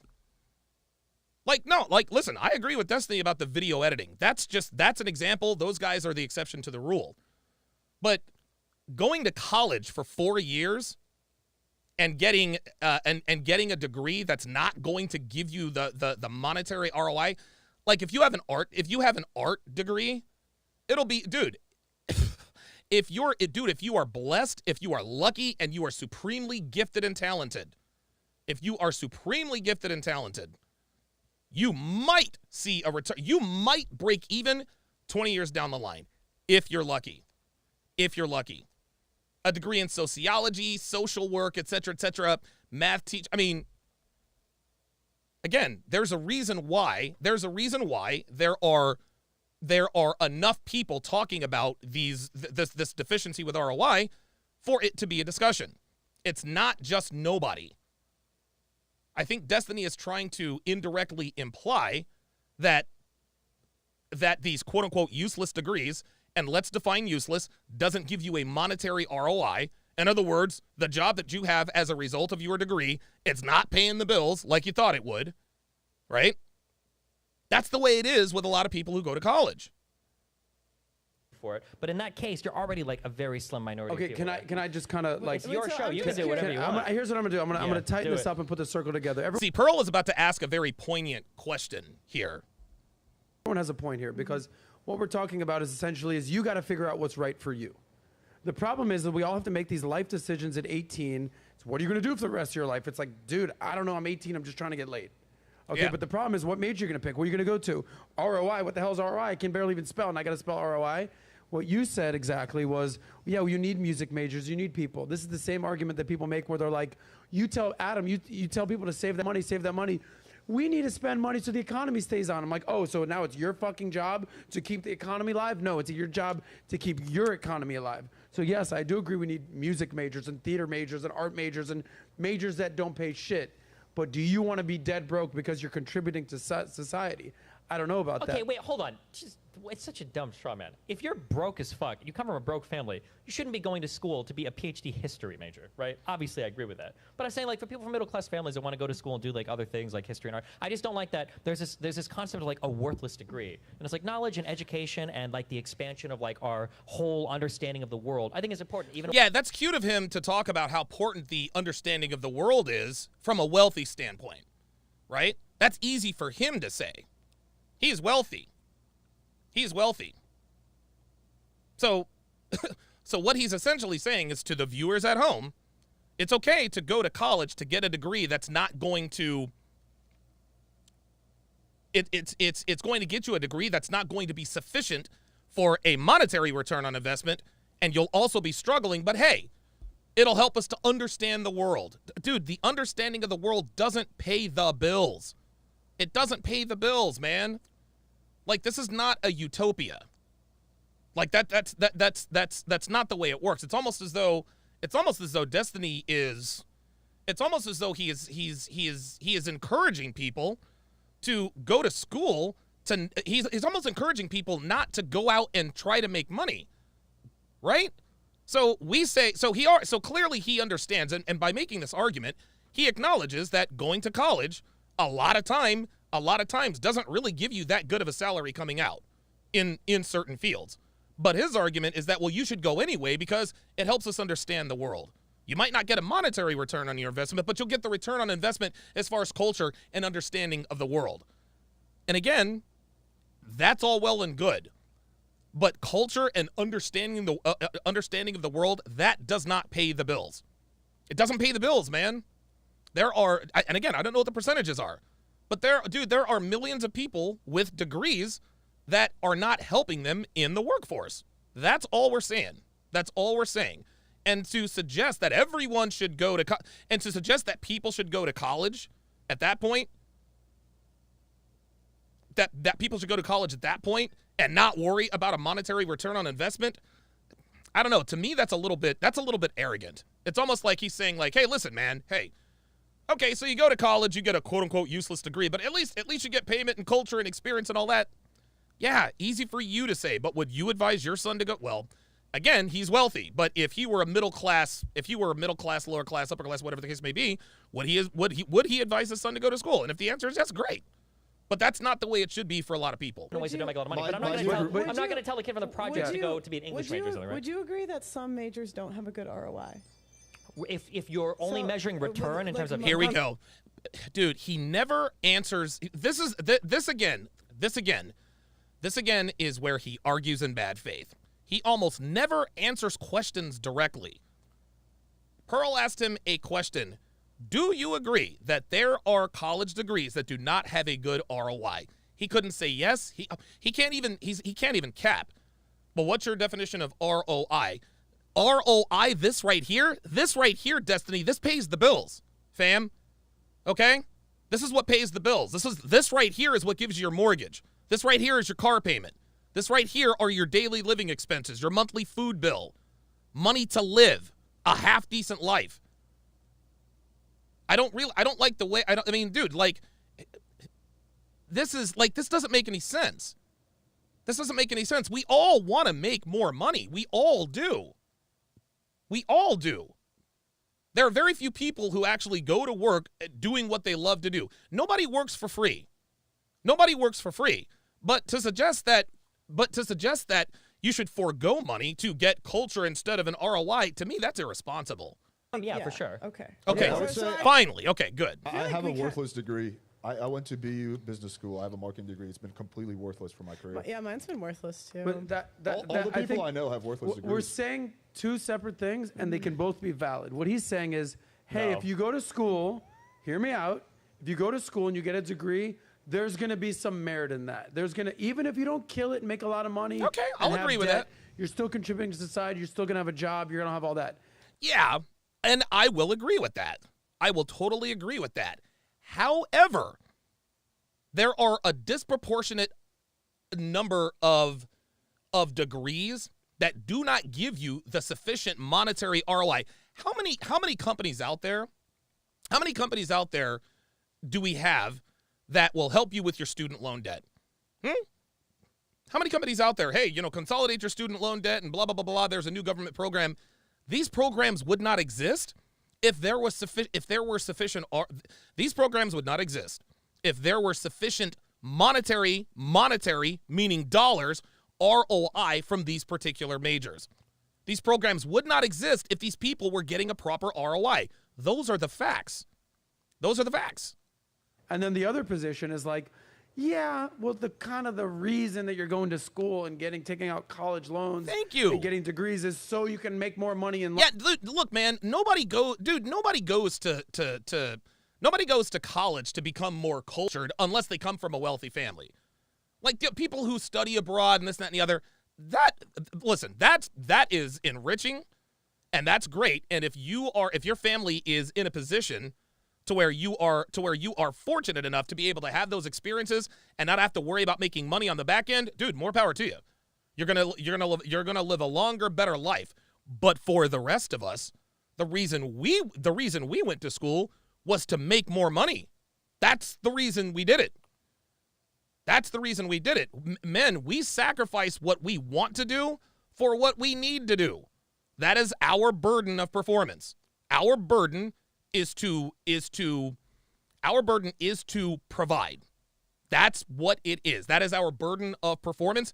And men, we gladly accept the responsibility. Men, we understand that, hey, you know what? I don't have time to go to a 4-year school to become enriched and get culture and all that. No, I need to go to school to make money. And if I can't do it at a traditional 4-year school, then guess what? I don't even know how you get into Wall Street. Take the Sector 7 or the Section 7 exam or whatever the case may be. Life. If not, just don't go to college. Mm-hmm. So it's kind of two sides of the same coin. Does that make sense? Yeah. I don't know. The only merit that's been to my degree is the fact that I got to party a lot in college. That's the only merit I have. You can say that, but the numbers... Let me finish the point. The marketing degree I have, it has been completely worthless for the marketing of my business. I have learned more watching YouTube videos about marketing than there you go. 4 years in college. And Thank you. Oh, my God. Let me give him a Don fucking DeMarco. Let me ask you a question. Let me ask the audience a question. And I don't think anybody's thought of this. What percentage of people today here on January 9th of 2023 have learned more from watching YouTube videos than they did in college. Right here. Right here.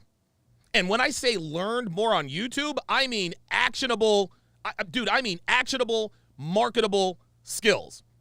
Okay? Actionable, marketable skills that you can monetize. There are very few, how can I put this? There are very few majors in school that you can actually, there are very few things that you learn at a 4-year college that you can actually transform into something monetary, substantially monetary. Substantially monetary. Alex just nailed it on the head. He just nailed it on the head. He said, dude, my marketing degree is useless. I learned everything I know about marketing from YouTube videos. That is exactly how it works. The educational system has changed. The world has changed. Devin in the chat, this is perfect. She says, my tech career began as a receptionist at an internet company during the day while I worked at Carrabba's Cook at nights. I eventually moved into the marketing department and quit the night job. Exactly. That's exactly right. Devin didn't go to a 4-year school. She didn't go to a 4-year school, and she is a fucking SEO wizard. Guys, I am blown away by what this woman knows. I am absolutely, it blows my mind when she, like the stuff that she talks about on the back end, and it's just, it makes my head explode. It makes my head explode. Yeah, put it on the poll, Dev. Put it on the poll. Put it on the poll. Here's the question. Which place have you learned the most, I guess, actionable, monetizable, money-makeable, if that's a word, skill? What is the most monetary, where have you gotten the most monetarily valuable information in your life? Did you get it at a 4-year college, or did you get it on YouTube or any other medium? If you can make that succinct. Jackie Loves Jack with a $2 super chat says you do not have to go to college to be cultured. Nope. Totally agree. Actually had good. Yep. Devin says Google search are free. Exactly. 100% agree. But you can again, learn hold on. more That's on going to YouTube apply. That's going to than apply in to a class. specific subset of people that you see on stage. Like the people that can't learn aren't making it up here. They're at home earning nothing, trying to make it online, doing some crazy side hustle, like following Instagram stories. Most people can't make it in the YouTube world. Most people can't. Right. Most people can't make it in the YouTube world. That's correct. But that doesn't mean that the answer is going to school. Is going to a traditional 4-year school. Can't self-teach. If they could, schools wouldn't exist. Yeah, well, right? one of the things I always say There'd be no is such thing as tutors. Whoa. People do self-teach. People do self-teach. You guys want to know something? You guys have heard of Better Bachelor, right? Most of us probably have. This is interesting. So I was texting with him a while back. Give me a second. So I was texting with him a while back, and hang on. And I wanted to know about his bus. Hang on a second. Bear with me here, guys. I'm gonna have to do. I asked Joker about his bus.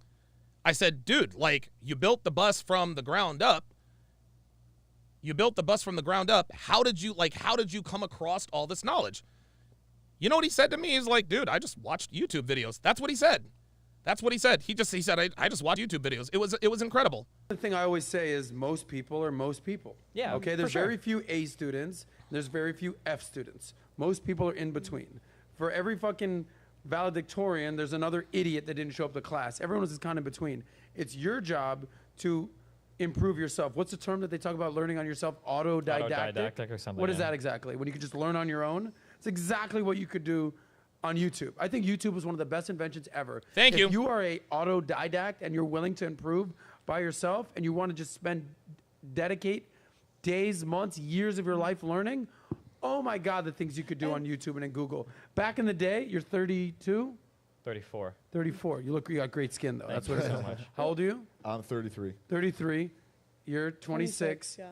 So he and I are talking. I said, dude, I'm watching your bus video. This is unreal, man. How on earth did you learn all these skills I said again, dude, this is incredible. Holy shit, man.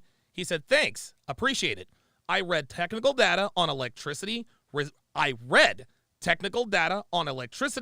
Resistance, voltage, OHMs, and amperage, and then just got to it. Was good practice for an eventual home product, and it was a ton of fun. All in all, not that expensive compared to buying a trailer. Really? I said, how long did it take you? He said, I'd say it was maybe an easy pace 2 years. I think if I really pushed and budgeted was no option, I could get it done in 6 to 9 months. I said, shit, man, it's one of the most impressive things I've ever seen. Real talk. He said, thank you very much. I got most of the information off YouTube. This dude turned a bus into a fucking house. He turned a bus into a fucking house. And guess what? Guess what? If he did go to school, he didn't need it. Not still 21 somehow. He's just turned 16. But back in the day, what we used to have encyclopedias, Britannica and the shit. card catalog. Yep. You young kids have no I feel like I sound like an 80-year-old man right now. You have no idea how hard it was. You could just Google something, YouTube something, there you go. Instacart something, Uber something. Everything's at the tip of your Sure, finger. but I think it's important to recognize that, like, we say that, like, all the information is available on the internet. If people could learn on their own, we would have the fucking smartest society in the world right now. Everybody would be learning everything. No. People can learn on their own, and they do learn on their own with Google and YouTube. They're lazy. Most people are Which is why most people need teachers and colleges. No. Teachers don't make lazy people unlazy. That's just the way of it. I also like to offer, I know you said most people can't learn on their own. I agree. One thing that I did when most people I think can learn on their own. They don't have to be didactic, but most people can, like, dude, I'm not an engineer. One of my supporters sent a 3D printer to my place for Christmas. Sent it to my place for Christmas. I looked at the instructions and I was like, How did I build it? I watched a YouTube video. It took me 5 hours, but I did it. This was some complicated stuff, guys. This was very, very complicated. Okay? And I'm no technical engineer, blah, blah, blah, blah, blah, but fam, like, YouTube, the internet, like, this is why school is so much less necessary. Is the internet. If your kid is in algebra and he or she comes home with an algebra problem, you could plug in that problem right now and get the solution. Just like that. Any sort of algebraic, trigonometry, doesn't matter. You plug it into Google, voila. I lived in school is, dude, listen, I understand where he's coming from, but dude, secondary education is not as necessary as it used to be. In some cases it is, but dude, most of the time it's a waste of time. Milwaukee was I actually called C-level executives and asked them to like meet with me to get like career advice. Do you hear this, guys? Do you hear this? Pearl is dropping. I'm in the world right now. Listen to me. Pearl again. And see, this is where people don't listen to what she says. All they want to do is hate. Listen very closely. Listen. We're going to be learning People everything. are lazy. Most people are Which is why most people can't learn on their own. I agree. One thing that I did when I lived in Milwaukee was I actually called C-level executives and asked them to like meet with me to get like career advice. I called C-level executives to meet with me to give me career advice. This is again another reason why Pearl is where she is. She needed advice, so she sought the advice of people who know better. She chased her manager for 2 years. Guys, this is why she's successful. She knows what she doesn't know. She's proactive in reaching out to people to extrapolate advice. When she was starting her YouTube channel, dude, I'm on the phone with her an hour every day, walking her through the hookups and how to do this and how to do that. Pearl has no problem with reaching out and getting getting professional advice. Professional advice. This is her knack. This is what she does. She said, I reached out to C-level executives to give me career advice. Is there any wonder why she is where she is? A lot of people in positions that you want to be in are willing to meet with you and there you go. mentor. Like if someone called you and said, "Will you mentor me?" If they chased you down enough, a lot of times like these people will say yes. Absolutely. Yeah. If you chase them down, do you hear this? Do you hear this? If you chase them down enough, a lot of them will say yes. Guys, Pearl is this and Pearl is that. Okay. All right, fine. If Pearl is missing XYZ, guess what she does? She goes to the person or people who know XYZ, and she says, teach me. Guys, that's a recipe for success. James Wingate with the $2 super chat says, let's go San Francisco 49ers. We must beat Eagles. Well, slow down there, Speedy Gonzalez. Slow down there, Speedy Gonzalez. Y'all got to win. You got to win your first playoff game first, homie. You got to win. I mean, look, I understand you're all eager, but you got to win that playoff game first before we come up to Philly. San Fran is very good, though. Crispy C with the $2 super chat says, people want shortcuts instead of hard work. Yep. Totally agree. The CIO of Harley Davidson to meet with me, and that's $1 billion. Most people, when they make money. There you go. I got the CIO of Harley Davidson to meet with me. $1 billion company. I ask people this all the time. I said, all right, if you had $5 million, $10 million, $100 million, what would you do with your free time? All right, what would you do? And everyone says first thing, I travel. I want to see the world. I travel. Obviously, okay, cool. When you're done traveling, you're sick and tired. What do? You want to pursue a passion because you've already made your money. You would do it for free. The third thing is they want to give back and they want to donate. Right. When you've made money and you've done stuff in your life, all you want to do is give back to society. Yeah. That's why how you're able to meet with these people because they're like, oh, here's this young girl that wants to learn. Hey, come right here, bro. Yeah, and I did that with my manager too. He was the manager at the Daily Wire. Told you. And like he ended Ben up Shapiro's platform. He ended up like quitting his job to manage me, but it all started with me. Do you guys hear this? Do you guys hear this? The guy who used to work for the Daily Wire, Pearl chased him down for 2 years. For 2 years. Guys, she is giving you the secrets of her success. She's giving you the secrets of her success, guys. She chased him down for 2 years. He happened to quit the job. She was his first phone call. First phone call. That dude knows, and I've talked to this guy before. Oh my God. This guy knows everything. And the reason I talked to him the first time is because he was about to hire Allende. Yes, gentlemen, that Allende. He was about to hire Allende. Pearl happened to tell me about it. I said, Pearl, you need to tell Kobe to call me right now. Call me right now. Talked to Kobe. I said, Allende, dude, is bad news. Guy's bad news. Kobe said, okay, all right. That's all I needed to hear. That's all I needed to hear. The point is that Pearl, someone she trusted me, she said, you know what? Allende's trying to give me some knowledge and blah, blah, blah, blah, blah, but let me check with Donovan because he's worked with Allende before. I said, Pearl, exit stage left. Get out of there. Peace out. Got on a 3-way call with her and Kobe. The decision was made.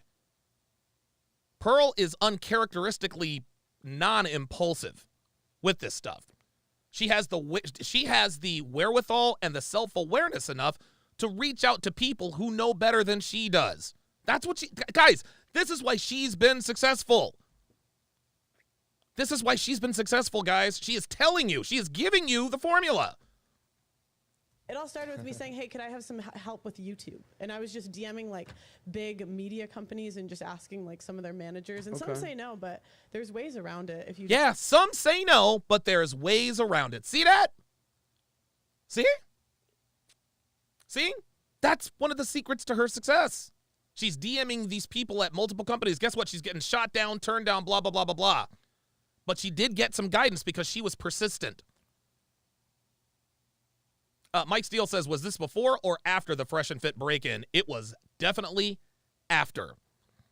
It was definitely after. And I got to be honest with you, it probably, Dude, the Fresh and Fit break-in, even before the Fresh and Fit break-in, I knew the dude was, I knew that dude was bad news. It was crazy. Don't want to spend. I love this topic. I love this topic. Who are some of your mentors? Like, who are people you were like, because Destiny wasn't always the smartest guy in the room. You must have had to gone to somebody to self-made. I'm an island.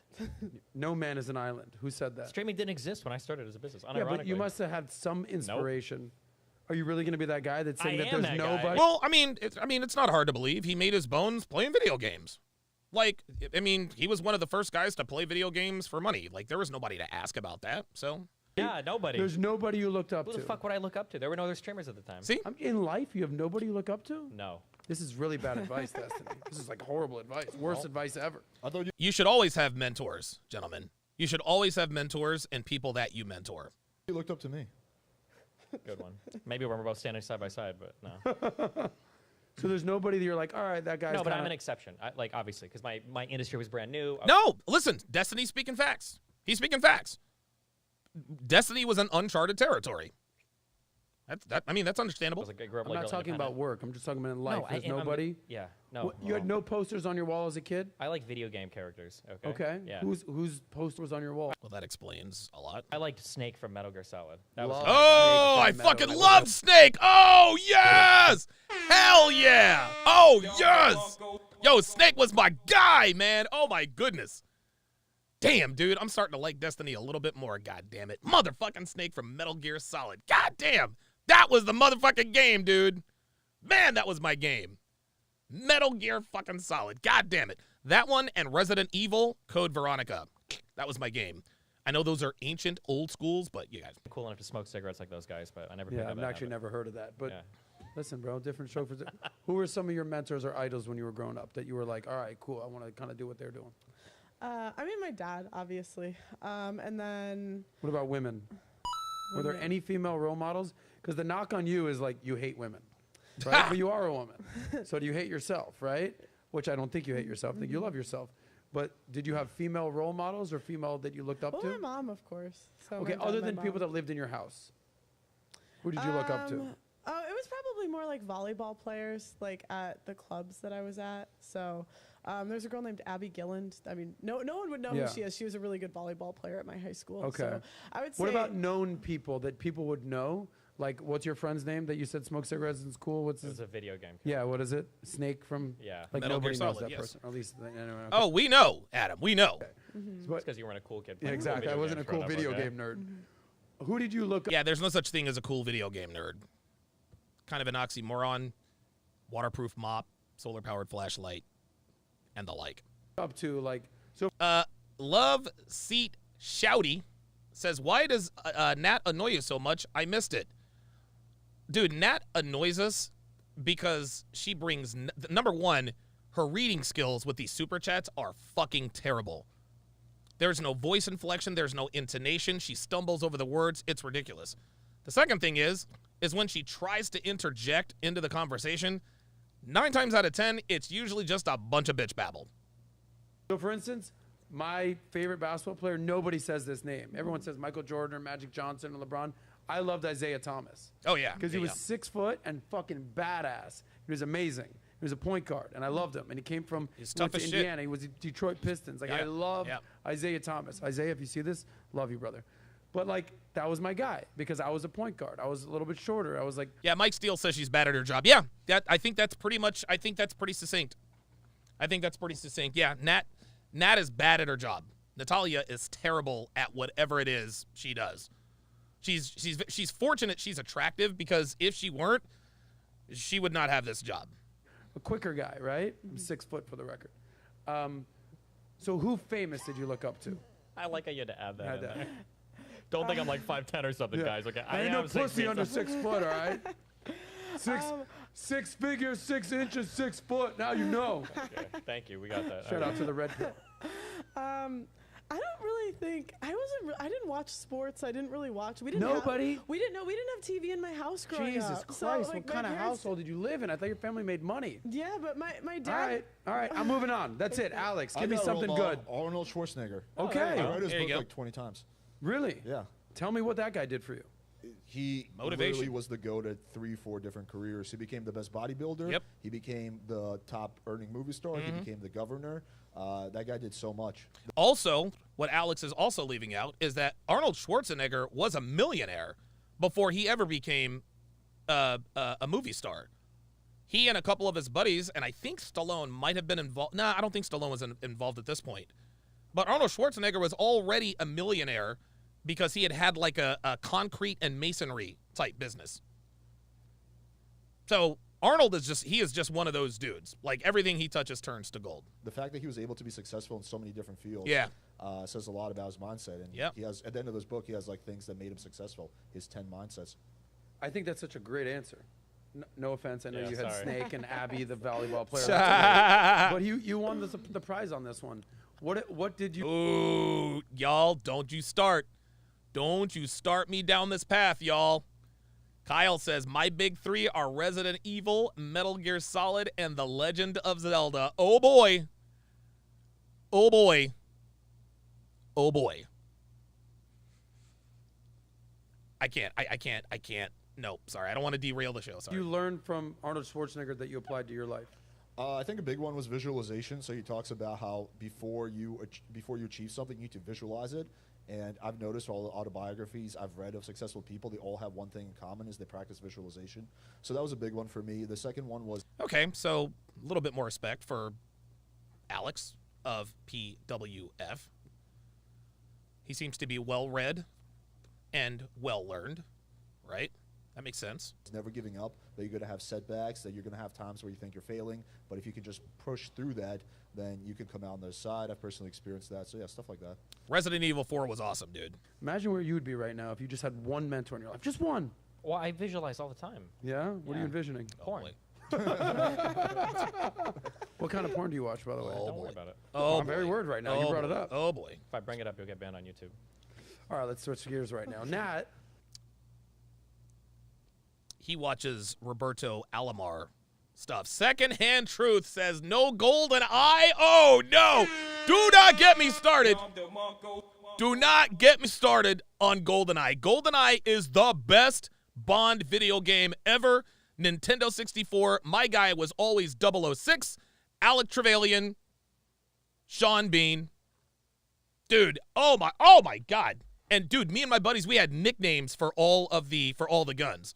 The RCP 90s, we called them Killer Bees because it sounded like Killer Bees.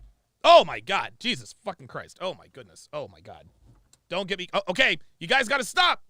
You guys got to stop, man. I cannot get nostalgic during a podcast. You guys are killing me here. How you doing over there? Oh, big head mode. Jesus Christ. Dude, hey, this is the last thing I'm going to mention. Me and my homeboys, we always played on License to Kill mode. Always played on License to Kill mode. We didn't do this, firing 8, 9, 10 rounds into the other. No. Oh, no. It was straight up License to Kill. One shot, one kill. If a bullet touched you, bam, that was a wrap. There. Who was your hero growing up, other than your mom and dad? And Adam. You took him away. Yeah, I know. I already beat you to the punch. Yeah. Mom and dad, not an acceptable answer. Mom, if you're watching this, I love you, but you weren't my hero. Go ahead. I didn't really have celebrity people I looked up to. Vaughn says Tekken was the shit. Yes, sir. TJ Combo. I would say I don't have an answer for you. Sick answer, Nat. This is funny. It should come as no surprise that Natalia doesn't have anybody she looks up to. On the game. What if I said Kim Kardashian? Oh, Kim my Kardashian God. is your hero? No, Oh, I said, what Jesus. if I said Kim Kardashian? Okay, you bring Oh, boy. Bring that up. Do you think Kim Kardashian is a good role model for most women today? No. Hell no. I mean, no. No. I mean, Why did you bring that up? From a business perspective and like marketing, sure, but I don't really agree with the way that she got there. But if you want to look at outcomes, sure. Yeah, but she is now a single mother of 4 in her early 40s who will never be wifed up again. So, yeah, she got the money, but, Oh, Duke Nukem! Oh, my God, Duke Nukem. Oh, my God, you guys are fucking killing me, man. Because why? Because she's a billionaire now? No, she started with a sex tape. Yes, sir. I know, I'm very familiar. Ray J. It's hard for me to say, like, if I look at the outcome of billionaire, that you can't learn anything from Kim Kardashian. Wait, fuck. I wish I would have read this, because I've heard this talking about so many times, and I refuse to believe it's true. She is not a billionaire just because she had a sex tape. No, that's right? what she started kicked off her with. career. That's what Sure, kicked I mean, off. like, that may have kicked some things off, but, like, there's a lot of motherfuckers. Yes, but Destiny, buddy, that was the genesis. Like, that was the genesis. Without the sex tape, the Kardashian empire never happens. Like, that's just how it is. Yes, there are many other reasons why Kim K is now a billionaire, but the sex tape is what started it. The sex tapes that aren't shit today. It was right? the TV show. I know, Also, sure, yeah. It's just what made people interested in her. Yeah. Okay, because Oh my God, Twisted Metal was good. Twisted Metal 2 was better. Twisted Metal 2 was better. I used Twister, the fucking IndyCar. Oh my God. My boy Sean used to use the Warthog. Oh my goodness. There's a lot of opportunities that you'll be presented with in life that could be launching pads to massive amounts of success. That was her launching pad. Yeah, sure. But not everybody is in a position. Like, success is opportunity meets preparation. Yes. Not everybody is in a position to take advantage of the opportunities. Right. in If I front make of a them. correct. sex tape, no one's going to give a Yeah, shit. sure. Well, I don't know. Don't sell yourself short. Yeah, don't bro. sell yourself I've heard short, good you things know. about you. What you got going on there? Your girl's over there, by the way. Oh, Turok the Dinosaur Hunter. Yes, sir. Real quick, Nat, let us know when we're going to get some super chats. What I want to address them right now, thank you guys for being a very full disclosure right there. Look forward to the sex tape. I look forward to hearing what kind of porn you're watching these days. What I want to understand is that you were recently on a episode of Vice on a panel.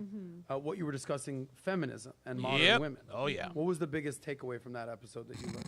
Feminists are fucking Oh crazy. my gosh, that was the most crazy people I've ever met in my life. We were there for like 6 hours, and they edited it down to like 45 minutes. That's how editing works. Yeah, which is Where were you, nuts. in London? No, I was in New York. Okay, New York. Gotcha. What was my biggest takeaway? Bitches be crazy. It was it was nuts. That's what I was Bitches be crazy. Did you watch it? Yeah. What were your thoughts on what Pearl had going on there? Obviously, I disagree with everything Pearl says, and almost all of the things having to do with women. But my biggest issue with progressives cutting out conservatives from every fucking platform they can is they lose the ability to defend any of their ideas. And then at the end of the day, I think they just end up looking fucking horrible. They lose the ability to defend any ideas. Guys, we need to listen to that again. Listen to this. This is incredibly profound. Just listen. With progressives cutting out conservatives from every fucking platform they can is they lose the ability to defend any of their ideas. There we go. And this is exactly why Kevin Samuels blew up. It's exactly why Fresh and Fit blew up, and that's exactly why Pearl blew up. Because when you're in an echo chamber or a community for too long, at some point you do lose the ability to defend your talking points, to defend your position. If you're cutting everybody out, you're going to lose that ability. People want to see, and I've said this before many, many times. The red pill remained largely unchallenged for years. It was just, it was me and Rolo and the rest of those guys, and it was just kind of a, some people characterize it as a circle jerk. I would disagree, but the red pill didn't really start to go mainstream until Kevin Samuels presented the opposition. For the very first time, we were being challenged in real time. Our ideas were being challenged in real time. That's what gave us the ability to defend our positions. And from that humble beginning, from average is best, boom. Fresh and Fit, just pearly things, etc. Very good point by Destiny.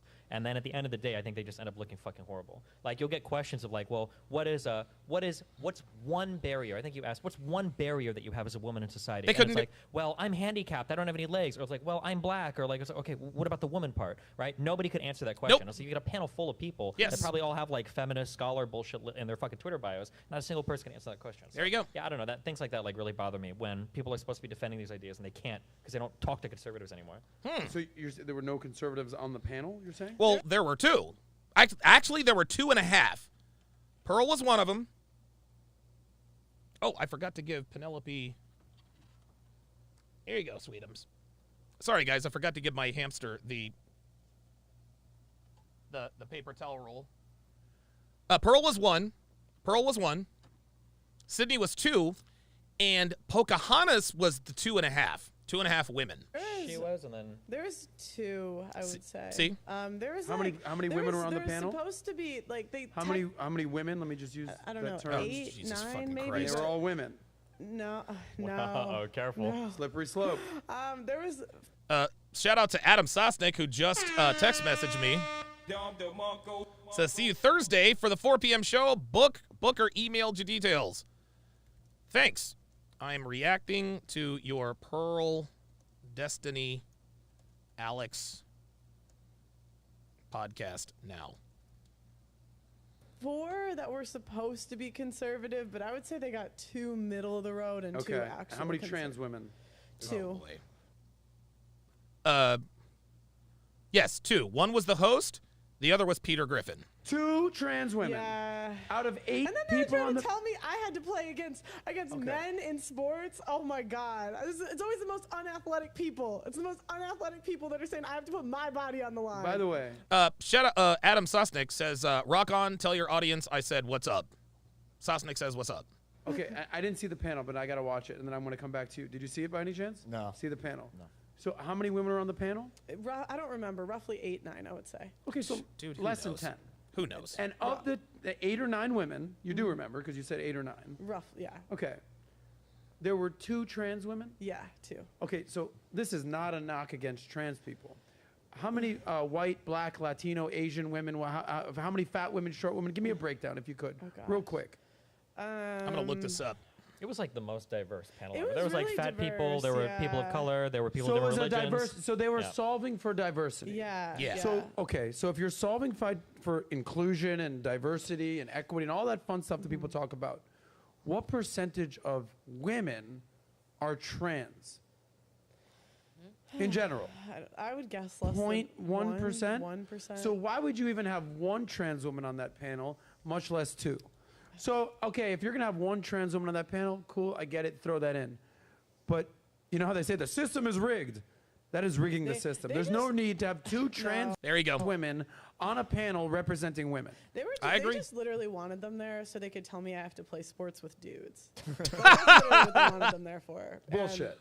And no, it's absolutely bullshit because it's like, it's always the most unathletic people telling the athletes what we got to do. Thank And you. I'm like, Thank you. You want me to go up against guys? Women, we don't have much opportunity in women's sports. And There you're you going to go. give the little opportunity we have to men? Yep. Are you kidding me? Like, There it is. Oh, no. So you must agree with her on that. You don't think Yeah, but trans it's like the only men thing I should agree be on. So I playing don't in. focus on this topic. But So yeah, that of was course, the only thing you I think agree this with. is like this was like part of the big controversy that I got banned from Twitch on in the middle of. For what? Oh. That cis women and trans women shouldn't be competing in the same leagues. It's ridiculous. Ooh. Oh, so that's what led to him getting banned. Damn.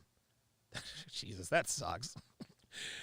It would appear that a lot of his ideas align with the left. The one time he steps out of line, that's when they ban him. Yeah. Only in And just for the America. record, this term cis woman, is that just a woman? That's what us progressives use to what you would say just a woman. Yeah. Explain what the hell this cis Then why not just call her a fucking woman? Oh my dude, I can't keep it all straight. thing is. Look, man, I got no problem with that community, but I just can't keep it all straight. I just can't keep it all straight. I don't know. Fucking hell. Things are so much simpler when it was just men and women, males and females. There's like you either trans or cis basically. So cisgender is like the gender you present as trans is like you're something different basically. Yeah. So like a trans woman versus a cis woman. What? Don't look at me like that. You don't fucking understand that. Come on, we're still young. Of course not. Okay. I'm learning here. So if you're just a woman, you're no longer a woman. You're a cis woman. Well, if you're talking. Look, right there. Did you guys see that? Did you guys see that? Look at Pearl. Watch. This side right here. This encapsulates the way I feel about this. Just watch. If you're just a woman, you're no longer a woman. You're a cis woman. Well, if you're talking in trans. Dude, Pearl's like, dude, Pearl's like, dude, I can't keep it all straight. I can't keep it all straight, man. Trans space was probably what they'd use. Listen, I already got the fucking blue hair, okay? You're going to put me on the fucking stand for trans issues, too? Jesus Christ. You're the one that got canceled. You want to talk for about it. fucking affirmative action next? What else do you want to nail me on? Oh, my God. So, but yeah, okay. cis women versus trans women. So that's the only thing you agree. Shout out to Adam Sosnick. He says, is Devin coming with you? Did you hear that, sweetheart? Did you hear that, sweetheart? Adam wanted to know if you were coming. And if I remember correctly, he referred to you as the hot geek on the podcast. Just saying, maybe, I don't know, maybe Sauce is low-key trying to shoot a shot at my girl. Maybe.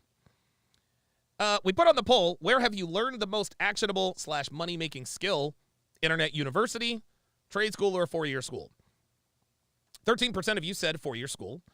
30% of you said trade school. 56% of you said internet university. There you go. Oh my gosh, sorry. So, Mark LeBrant said, I never played Metal Gear. I love you to death, Mark, but you, my friend, you missed out. You missed out.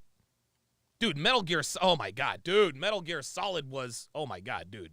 Me and my homeboys bonded over that shit, man. Just to be clear, you don't think that trans women should be participating in Zero. women's sports? No. Zero. Fully agree. No. We also have the Leah Thomas thing, right? Yeah, dude. It's ridiculous. I don't think they should be in our bathrooms either. Yeah. Uh-oh. Like, I don't agree with that. Yeah. Okay, the bathrooms thing is silly. Obviously, you should go to the bathroom that like you express as. What? Express as? Do you all know That you identify as? who Blair White is? I don't know. Yeah? No. Do you want Blair White walking into the bathroom with like a little boy? Who the fuck? Or do you want Buck Angel walking into a bathroom with like a little girl? Dude, we have no idea who the fuck he's talking about right now. We have no idea who the fuck he's talking about.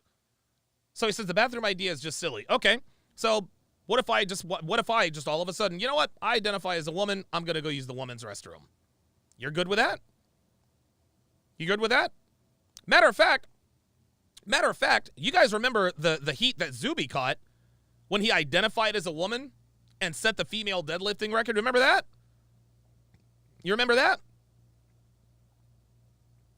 You can't just identify as something. Or I guess you can identify as something, but no. I don't know who these people are that he's talking about. I'm sure they're very nice people. But when you're saying I identify as X, Y, and Z, well, guess what? People are going to do what's easy to do. That's just kind of the way it is. Osama bin Smashin' with the $5 super chat. Appreciate that very much. Says, isn't pride a part of the 7 deadly sins? Let's read between the lines. Males dressed in female clothing or have female mindset if deadly. I can't disagree. Obviously, we believe that you should probably go to the bathroom that you express as. That makes the most sense. I would just prefer to How the hell does that make the most sense? not see dicks in the locker room. There you go. Then don't look at people. I feel like that's a fair ask. That's just my personal opinion, and there it is. I also think it's like a safety concern. Yeah. There you go. I'm not saying that the majority of trans people are going to take advantage of it. It's just I think that opens the door to someone that will. Yes. Thank you. Thank you. Thank you. That opens the door for someone who will. No, a person who truly identifies as trans, male, or female, clearly, and if you identify as a trans male, you're not really going to be posing a threat to any of the actual dudes. But yes, this is a legit concern. I don't think so. There's not a single time, like the legendary trans rapist that's making their way through the bathrooms. See, here we go. Now we've gone extreme. We've gone from a safety concern to what he just said. No. Remember what Zuby did. Zuby identified as a woman and set the deadlift record. People lost their shit. Alfonso Capers Jr. with the $20 super chat. Wish you'd said something, but I appreciate that very much. And the fact that if this person did exist, some woman would be running through the store and she goes into the bathroom and the sign stops the trans person from going in and raping her. Also, no offense, I have a son. I want all the trans rapists in the women's bathroom, okay? That doesn't make sense either, right? If there are all these rapists, why do you want them going into the boys' bathroom instead? It just doesn't make any sense. No. And it's funny because it looks like Destiny, and again, he's talking very, very quickly. Let's go through that again. He talks very, very quickly. Watch. We're going to take advantage of it. It's just I think Watch. that opens the door to someone that will. I don't think so.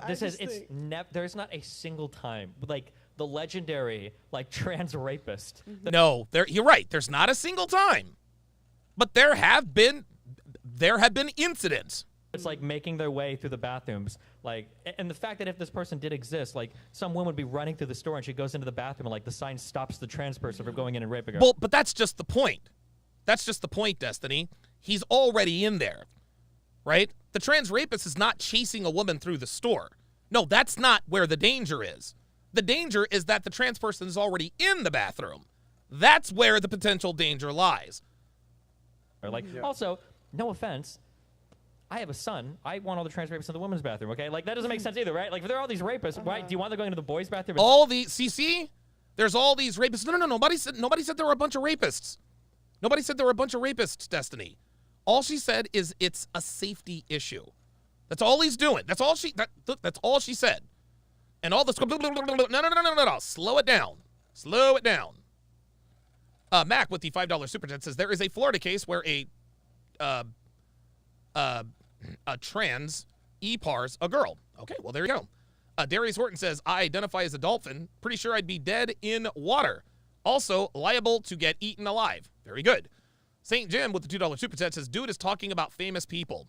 Yeah, you're right. Instead, like, it just doesn't make any sense. I reject the whole bathroom narrative is super silly. I agree, I don't think most people care that So much. you I would think be that people okay with a man walking into the bathroom a man dressed as a woman walking into the women's bathroom? I think that whatever That's clearly a man. I think Beard and all. I think that whatever you clearly express as is probably where you go. But there. Okay, so where's the line of delineation? How do we delineate? Who, like, I mean, what is there an LGBT scale? Like, okay, you're good. You identify 80%, you can go, oh, wait a minute, 15%, we're not buying that. No, man, like, where do you draw the line? Zuby, again. Zuby said, I identify as a female. Did the deadlift, and people lost their shit. That's ridiculous. And confused if you have a beard with a wig on and a dress. Thank you. And you're walking in the girl's bathroom. This is the most sensible thing Natalia has said ever. A woman. Sure. You're confused. Maybe not, but like, what is happening in there? Like, maybe not. I don't know. I have experienced that. I've experienced that. I've experienced that. Deal with this. Well, we would have to deal with trans men coming in the fucking male bathroom as well, right? Yes, but those guys. See, that's the thing, Destiny. Trans men there's not the same kind of safety issue. If a trans man wanted to fight me, I would kick his ass. Because I'm a cis. Jesus, listen to me already. Because I was born a man. There's no safety issue for men. There's a safety issue for women, especially when it comes to sports. I think they should have their own bathroom. That's really there you go. inappropriate. Okay, you think there should be trans bathrooms? Okay. Yeah, I'm good with that. Yeah, let's go with the trans bathrooms. Let's do it. Let's go. There's a cis men's bathroom, a cis woman's bathroom, and a trans bathroom. There you go. Devin with a great suggestion. Just use the family care solo bathroom. Well, there you go. Exactly. But let's just keep it real here. The reason why some of those kinds of people go into these bathrooms is to make a spectacle. It's to make a spectacle. It's to make a scene, make people uncomfortable so they can tell their friends about it. Let's just keep it real. Casual Germ with the $10 super chat says there's actually a story about a dude who identified as a woman and was sent to a women's prison. He ended up getting about 3 of the female inmates pregnant. Happened in California. I heard about that, actually. Terrell Clark, I hope I'm pronouncing that correctly, says there is a prisoner. You just did it. There it is. You guys just said the same thing. $10 super chat said there was a prisoner that identified as trans, got put into the female section, and then E-par'd and impregnated a female prisoner. Well, there you go. Devin says, my last office had a gender-neutral bathroom that everyone used because it was single toilets and you could poop in private. There you go. Give them their look. I have no problem with trans people. Let's just, if cis male, cis female, other. Jack Vendetta with the $5 super chat says, I identify as Bruce Wayne. Unfortunately, I can't find the keys to the back. You're stupid, Jack. That was funny. Terrell Clark, $10, says, in New York, a trans prisoner walked up to a female in the shower, held her neck down, and E-par'd her. She was given 7 years for that. Wow! Now that I did not know.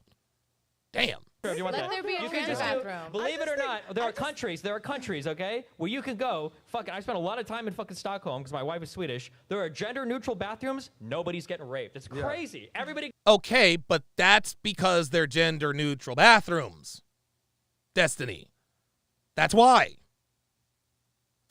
Nobody's getting E-parties because they're gender-neutral bathrooms, fam. goes in. They all have their little fucking stuff. Everybody comes out. Nobody's raping each other. Let me say one thing. Perspective of a locker room. Like in a locker room, you walk around naked. Like True that. An athlete.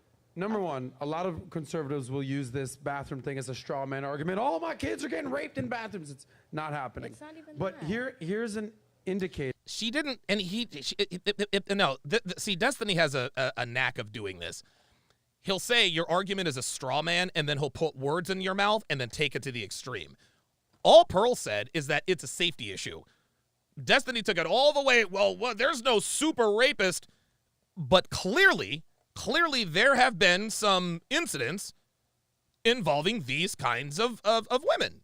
So either Destiny isn't aware or he is willfully ignorant. Come on. Is a case example of why they say that the America is crumbling and China is thriving. Hear me out. Yeah. Oh, boy. You think they're having trans bathroom arguments in countries like China that is lapping USA as far as like GDP? I agree. Here we are on a panel. We could talk about anything. Dude. And we're going Do ham on bathroom There you go. bearded dudes. Thank you. And we're just spending time Thank you. as a country talking about stuff Perfect. that doesn't affect our lives even a little bit. I think Okay, hold on. Infinitesimal. Whereas in other countries, they are like, get shit done, work, make shit happen. Let the Americans play their little, hide the hot dog game in the trans fucking bathroom situation while we're getting lapped by China. Right. That's my problem with this. I agree It's with like you. this is such not an issue that anyone gives shit a bit about. And this goes back to my bigger point. If there's a women's panel. These are first world problems. Guys, this is a first world discussion. Do you think they're having problems with trans bathrooms in Cuba? Huh? What about Russia? Or, okay, I went Cuba, then communist. How about Haiti? You think they're having these discussions there? Come on, man. Get out of here. And there's 8 women on the panel. You're telling Kyle says Destiny has no integrity. He takes the counter argument no matter what. There needs to be a compilation video of him contradicting himself. Yeah, I think that's kind of his shtick, is that he just likes to, I think he just likes to be a contrarian. me you have. And anytime, that's the thing, is that if you have a reputation for being a contrarian, then you can't really, if somebody is always going against the grain, like you don't really know what their real views are, Because what if he were on a panel full of people who were like, you know what, I think we should have trans bathroom, or I think we should let trans people use the bathroom they identify as. Destiny would probably argue. And if we were to ask him that, he would say, no, I wouldn't, but as we all know, observing the process changes the process. 2 trans women? Okay, if you had 100 women on a panel, 100, you can maybe make the case for making 1 trans woman. Maybe. On a 10-woman panel, you're putting 2 trans on there? Yeah. Get the fuck out of here, Vice. I'm fascist because I don't want to play with men in sports. Yeah, the sports thing is fair. The thing that you brought up, first of all, China has like 2 billion fucking people, okay? 1.5. Wait, they're going to pass us eventually. All right. I know. Probably. Okay. Yeah, it's not going to be. It's not going to be because we're talking about trans bathrooms. Okay. But also, the more we focus on that, sure, I'll agree with you. Then tell conservatives to stop fucking obsessing over it so much. I agree with you. All right. Because that's some shit argument. that's brought up by conservatives all the fucking time. They want to agree with you. But then, dude, liberals always take the bait. Yeah. Right. Thank you. Thank you. Thank you. Got him. Yeah. Liberals dude.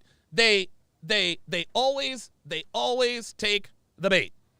But the interesting thing is that Destiny was the one who got all up in arms about the bathroom issue. Pearl just says, I don't really think they should be using our bathrooms either. Destiny, he was the one that brought up the argument in the first place.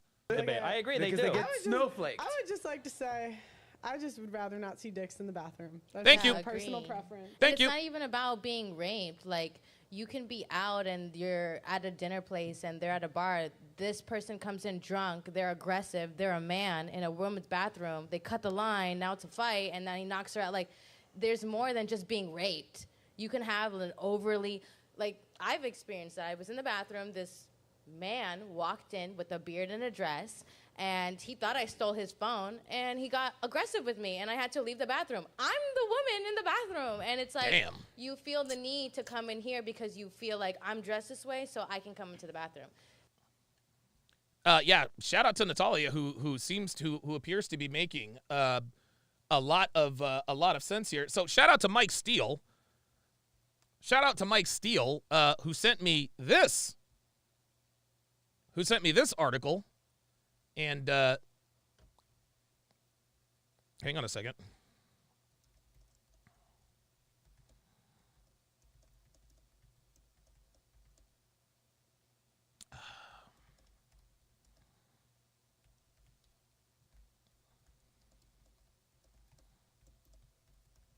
There we go. So it says they failed at every juncture. Loudoun County mishandled bathroom sex assault. Grand jury finds. Loudoun County Public Schools was delinquent in its handling of the multi-high-profile sexual assaults that occurred in the district last year, a special grand jury found, shedding further light on the events that helped inspire a massive parental rights uprising in Virginia. Administrators in the district pursued their own interest instead of that of their students, according to a report released by the grand jury on Monday. Between May and October of 2021, the same male high school student allegedly sexually assaulted 2 females in the LCPS district.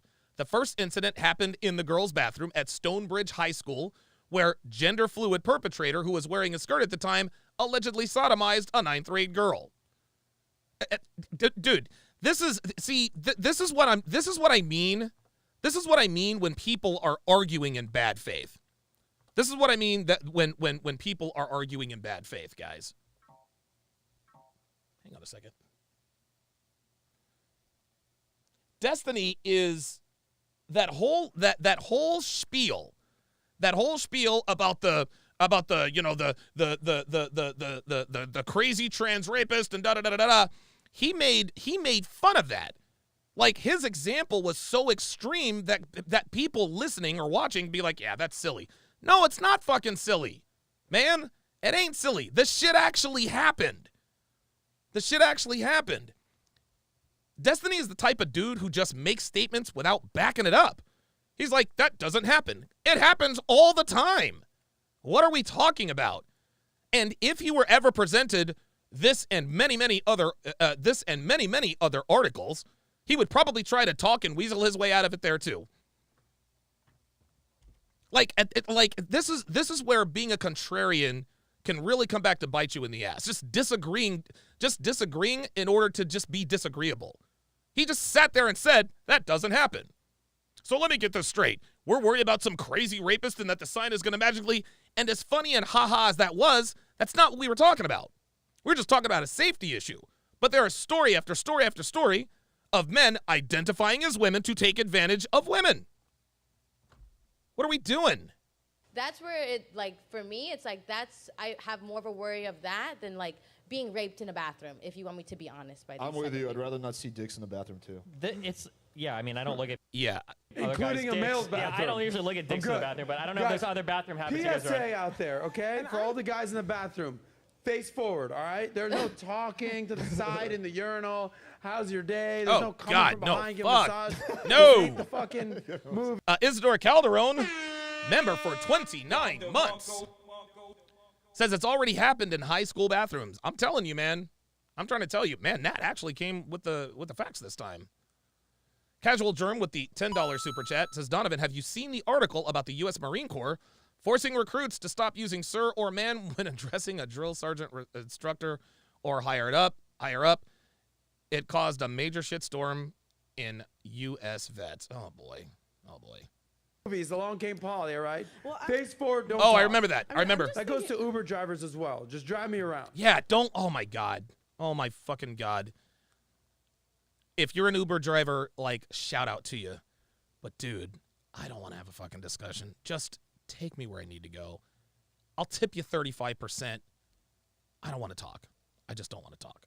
I'm just thinking, like, of locker rooms. So when you're you walk around half naked when you're in locker rooms. Like, I don't want a dude in the bathroom. I agree with you.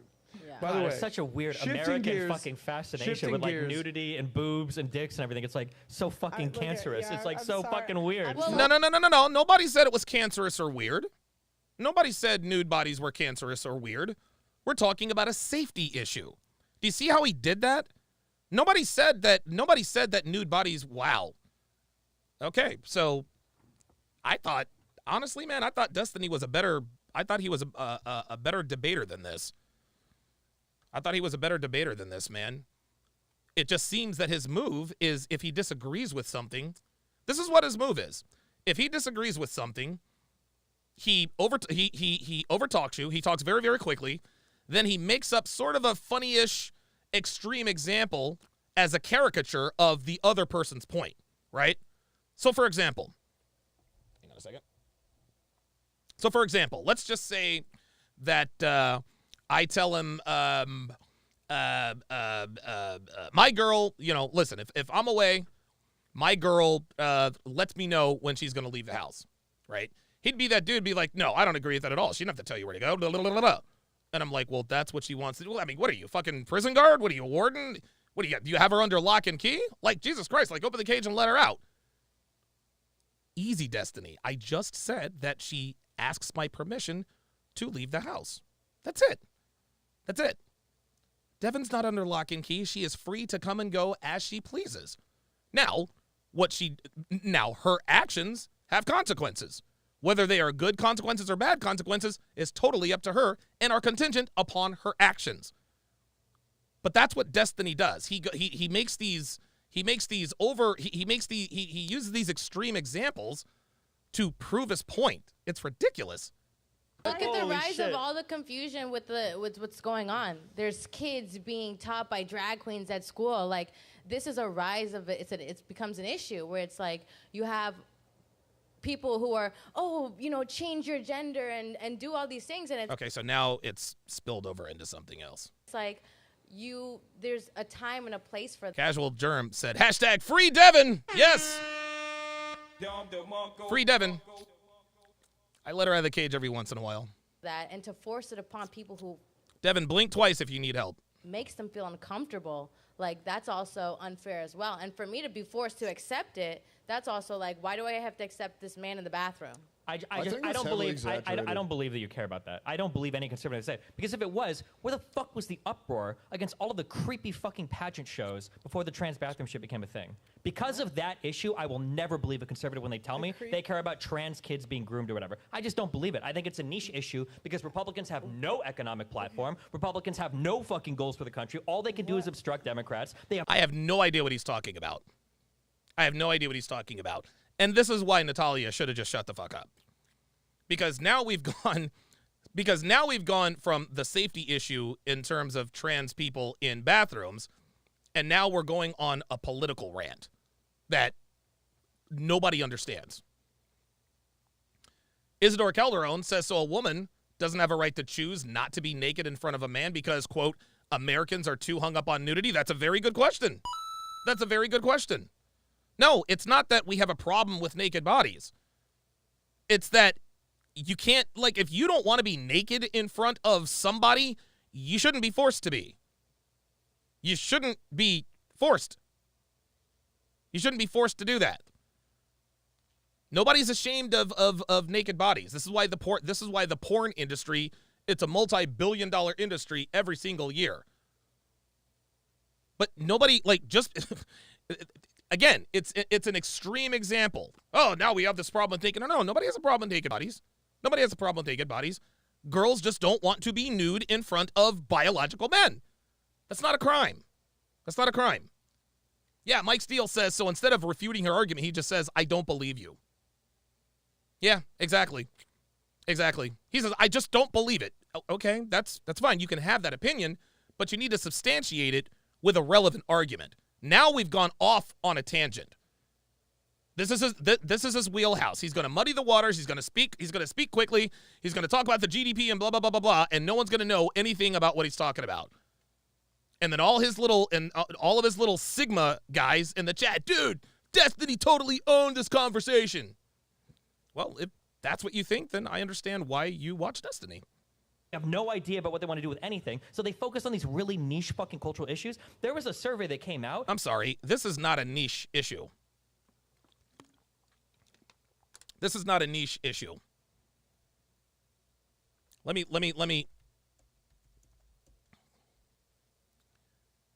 So the definition of niche is a specialized segment of the market for a particular kind of product or service. So what he is doing here, guys, is he's trying to make it sound like it's not that big a deal. This niche issue. No. This is not a niche issue, fam. This is not a niche issue. If women don't want to be naked or exposed with biological men in the room, they have a right to be. That's it. Asking what percentage of the American population do you think is trans? And I think people said like 24%. Holy shit. Yeah, there's a reason for that, Destiny. It's because of dudes like you who run off at the mouth about this stuff all the time. That's why. Dre the Dream says it's affecting every facet of our country. Yes. That's why people think that 20% of this is exactly why. Because it's all over the place everywhere. I like, there are some people where I'd buy the argument that they're obsessed or they're worried about like kids or whatever. But like prior to this, like people would post pictures of taking their like 9-year-old boys to Hooters, and it would be a funny fucking Facebook picture. Or you have all of like the really creepy, really weird pageantry shit, and nobody seemed to care about any of it back then. Wait, hold on. Like, taking your son to Hooters does not rise to the level of using a female bathroom as a biological man. No, sorry. But now that trans people are involved, it's like the worst thing ever. So I just don't buy it. I don't believe it. But okay, well, that's fine. You don't have to believe it if you don't want to. That was a bunch of word salad. Leave that there, right there. Okay, so you getting back to the Vice episode. See? Right there.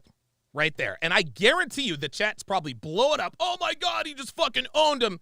That was a bunch of bullshit word salad, fam. That was a bunch of word salad, dude. That was a bunch of word salad. Sorry. Bink the Bodasai, you took the words right out of my mouth. Hooters is a restaurant. Yeah. Taking a picture with your son at Hooters, that's a little different than taking a picture with your son at a trans parade. Just putting it out there. Nothing wrong with either, but they're not the same. Like, let's not do that. Miami J with the $5 super chat says their freedom to be them includes my freedom to be free of them. Wow. That is a good one. That is a very, very good one. Yeah, he tried to make Hooters sound like it was a strip club. Oh, yeah, taking pictures of their sons at Hooters. Dude, they wear pantyhose at Hooters.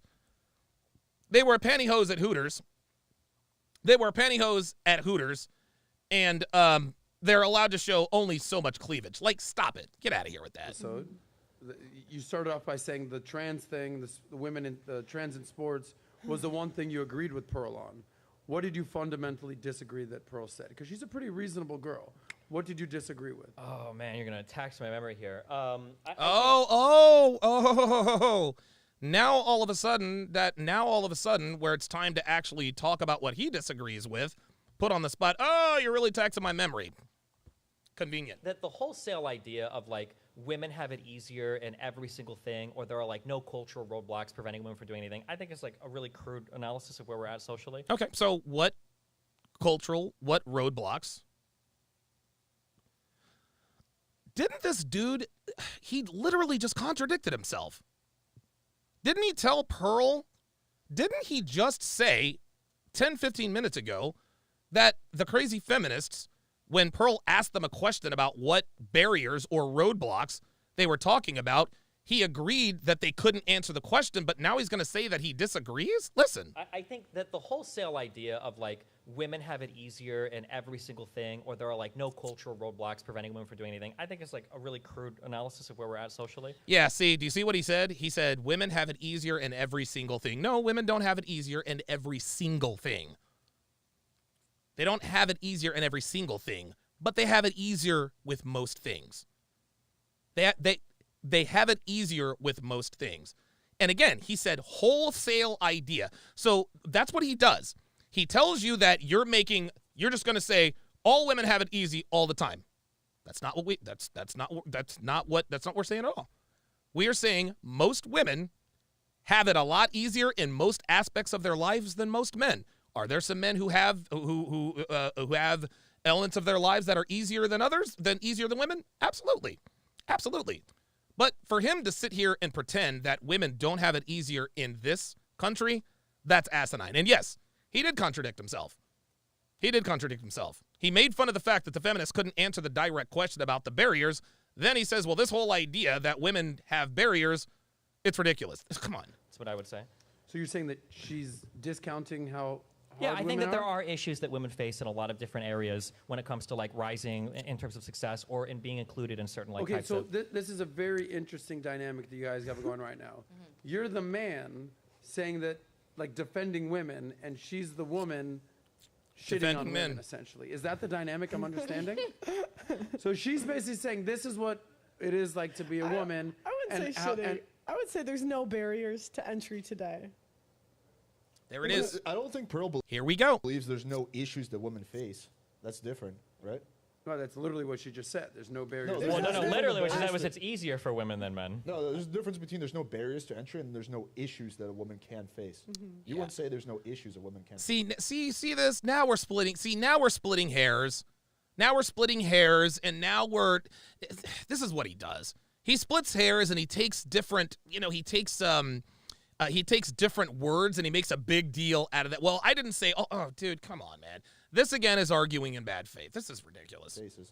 I mean, there are issues that women face, but I would say... So now Destiny will say, well, are there issues or barriers? Yeah, come on. Like, we know what we're talking about. Impediments. Let's just broad sweep it Overall, here. it's easier for women than men, yeah. Thank you.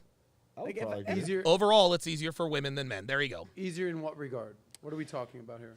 I mean, I just think Just being a man versus being a woman, you're saying it's easier to be a woman? I mean, okay, It is so much easier to be a woman. Are you kidding me? Are you serious? Yes, it's easier to be a woman than a man. It is definitely easier to be a woman than a man here, at least in this country. It is so much easier. Dude, oh my God. I'll give you an example. So I worked a sales job, right? And when I worked in that sales job, it was at a big like corporate company. And I feel like I got special treatment because I was a woman. And most of the guys, and I was the only girl in the office. And most of the guys would agree because like people were more willing to help you when you're a young woman. There you go. Thank you. In my experience. Thank you. There you go. So I can't speak to your personal experience, but There we go. so this is something that I hear a lot. When women are succeeding in certain types of environments, they do get special treatment, but all of those women's careers have a time limit on them, which is until a manager or a boss tries to fuck them, and when they say no, they're basically fucked in that job. This is a story that I hear time and time and time and time and time again. Do you think this happens ever? Quite often, Of course the it boss does. loses his job. Of course. No. Oh, absolutely not. Oh my fucking God. This dude just, oh my God. Can you believe, dude, are you serious? And I was the only girl in the Listen office. to what he said. And most of the guys would agree. If I'm not mistaken, I just want to make sure I'm hearing this correctly. What he just described was #MeToo. That's what he's describing. So that barrier no longer exists. Let's. Because like people were more willing to help you when you're a young woman, in my experience. Yes. So I can't speak to your personal experience, but so this is something that I hear a lot. When women are succeeding in certain types of environments, they do get special treatment, but all of those... They do get special treatment. You just acknowledged it. They do get special treatment. Of course they do. That's what we do. That's what they do. Of course they get special treatment. So he acknowledges that they get special treatment. Women's careers have a time limit on them, which is until a manager or a boss tries to fuck them. There it and is. When they say no, they're basically fucked in that job. No, they're not fucked in that job. Because the manager that tried to fuck them gets Me Too'd, Destiny. It's like he's 10 years behind. Man. Like, what are we doing here? Like, is he serious with this? This is a story that I hear time and time and time and time and time again. Yes, it's a story that we also hear time and time and time and time again. And the managers get Me Too'd, fam. Bink the Bodisai says if a woman gets fired for that, she can sue the company exactly, thereby removing the barrier. Do you think this happens ever? Of course Quite it does. often, the boss loses his job. No. Got it. Got it. Quite often the boss loses his job. And what does Destiny say? What does Destiny say? He says no. Absolutely Every not. time there's a Absolutely. story- Every time the story goes public, but you don't hear the story that goes public. Like this happens to I've heard this from almost every single woman working in entertainment and working in any industry peripheral to this. Unbelievable. If you're a moderately attractive woman working, yeah, like you're working, you might be succeeding, but you never know if you're actually succeeding based on the merits of your work or if it's because somebody wants to fuck you. And when somebody tries to fuck you, if you shut them down, you're fucked. Because whoever's above you hates you now, and they're never going to fucking promote you or work with you anymore, and then you slowly basically get ghosted out of whatever job you're working. Yeah, this is in the 1990s, guys. This is in the 1990s. This is the early 2000s. But then the hashtag Me Too movement happened. Devin says, or she fucks the boss and becomes a housewife. Yeah, there's that too. There's that too. If you go to HR and you make $1 million. Do what? Or you go to HR and the dude gets fired. Thank you! That just doesn't happen most of the time. What? I think with especially like PUA, Red Pill guys live in this delusional world where like every guy's getting false sex claims, every creepy boss or pervert is getting fired. No, I don't believe that. Yeah, this happens like one No. But we don't see here. There he goes again. Taking everything to the extreme. We don't say every boss gets fired. We don't. No. We don't say every, but enough of them, Destiny. Enough of them get fired from false EPAR accusations, false Me Too accusations to get our attention. This is why we talk about it. I don't know what percentage that is, but the percentage is big enough to get our attention. The percentage is big enough to the point where Mike Pence has an open door policy. This is the vice president of the U.S., bruh. The vice president of the United States has an open door policy all the time. He does not allow himself to be alone with a woman in any office. He has the door open or there's somebody else with him. And the reason for that is because enough men have been falsely Me Too'd to get that attention. For him to act like this is and again, he's acting like this almost never happens. Bruh, it's just like the bathroom thing. It happens enough to get our attention. What is he talking about? He's like, nope, that's just not what? Based on what? 0.0001% of the time. Like, it's oh my God, 0.0001% of the time. This guy's out of his mind. That somebody actually gets caught or called out on this. Because usually when these guys are propositioning, no. They're not really even being 100%. No. See, dude, somebody needs to talk over this guy. This guy is really this guy's a real bully. Nobody interrupts these little quick little rants he does because he just talks faster and louder than everybody else. It's ridiculous. 100% forward with it, right? So you're not going to get him on anything, right? Actually, 8% of the U.S. population claims they've been falsely accused. Bingo! Got you. Now what? Boom! Now what? 8% falsely accused. Got him. I just don't believe it. Well, I mean, it doesn't, listen, just because you don't believe it doesn't mean it's not true, fam. That's, okay, but with that poll. Here we go. Was that poll falsely accused to the police? Or Here was we that go. poll like my friend told another friend that. Here we go. See? There we go. This is it. And anytime you throw statistics at Destiny, he attacks the statistic. That's what these people do. So he throws numbers around like they're facts, but as soon as somebody throws out numbers, now all of a sudden he wants to call that into question. It was absolutely the latter, because 8% of false rape allegations to the police, everybody would be talking about it. I know that's not true. Oh my goodness. Yeah, I agree with you on the false rape accusations. You're as likely to get convicted as you are to get struck by lightning. I've read that stat. Wait, no. You are as likely to get convicted. Hang on a second. You are as likely to get wait, I don't think I followed. Was that poll falsely accused to the police, or was that poll like my friend told another friend that somebody like raped me? It was probably the latter. It was absolutely the latter. And how would he know? He didn't know that statistic. How would you know? He said it was absolutely the latter. The reason why he says the reason why he's saying it's absolutely the latter is because it supports his argument. Because 8% of false rape allegations to the police, everybody would be talking about it. I know that's not true. Oh my God, this guy has no idea. He said 8% of false rape accusations to the police, everybody would be talking about it. That's the gag. That's the gag, Destiny. It happens a lot more than you think. But they don't talk about it because of #MeToo. This dude is crazy, man. Yeah, I agree with you on the false rape accusations. You're as likely to get convicted as you are to get struck by lightning. You're as likely to get convicted of what? You're as likely to get convicted or accused. Like where does where does that stat come from? So now Alex says, well, you're as likely to get struck by lightning as you are getting convicted. And listen, it's fucking crickets from Destiny. I've read that stat. See? See? Sure. So see that? Yeah. There you go. There it is. So Pearl throws out the statistic. Alex throws out a statistic. He attacks Pearl's statistic, lets his go. That's ridiculous. Again, you disagree with Pearl on the fundamental situation that women have it easier than men. Here's my perspective. Argue, counterback, pushback. I always ask this question. I said, who has it harder out there, men or women? Well, it's men. And constantly I hear, well, men have it harder, bro. We got to fucking dig the ditches. We got to have the tough jobs. We're the one that got to pay the bills. Men have it harder. And I said, little food for thought. Here's why I think women have it harder in today's society. I want to open up to you guys. As a man, I'm all about clarity. As a man, it might be hard to make money, to be fit, to learn game, to pick up chicks, to be successful. It might be hard, but at least you know the pattern for success. At least there's a blueprint. Okay. Here's what you need to do. Put a fucking nice suit on or some nice sweatpants for Destiny.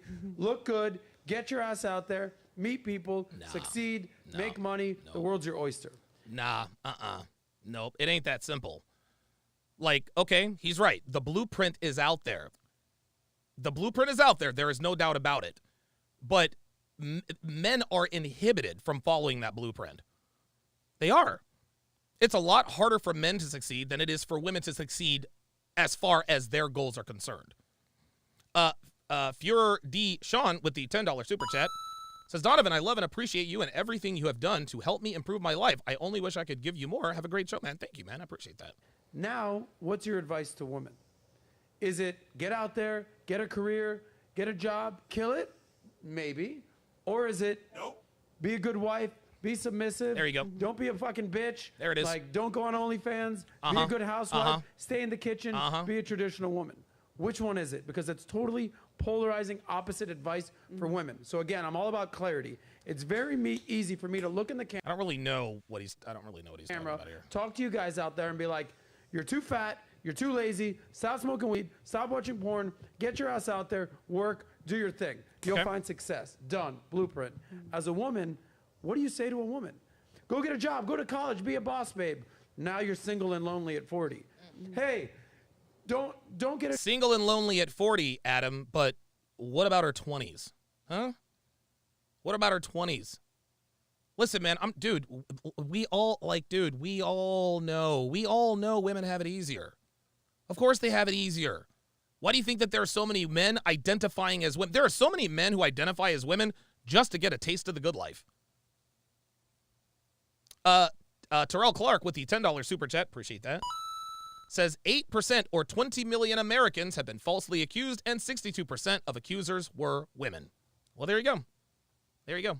A job, get yourself a husband, let the man lead, you be the follower. It's like now you're divorced at 40 because you're in a sexless marriage. So it is very hard for a woman. So my argument is it's actually a lot harder for a woman to decide what to do.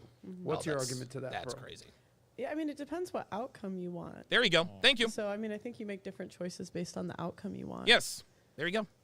That's it. Okay. So that's succinct. But this goes back to my college thing is how do you know what your outcome you want when you're 16, 17, 18 years old? Very hard to do. No, it's not hard to do.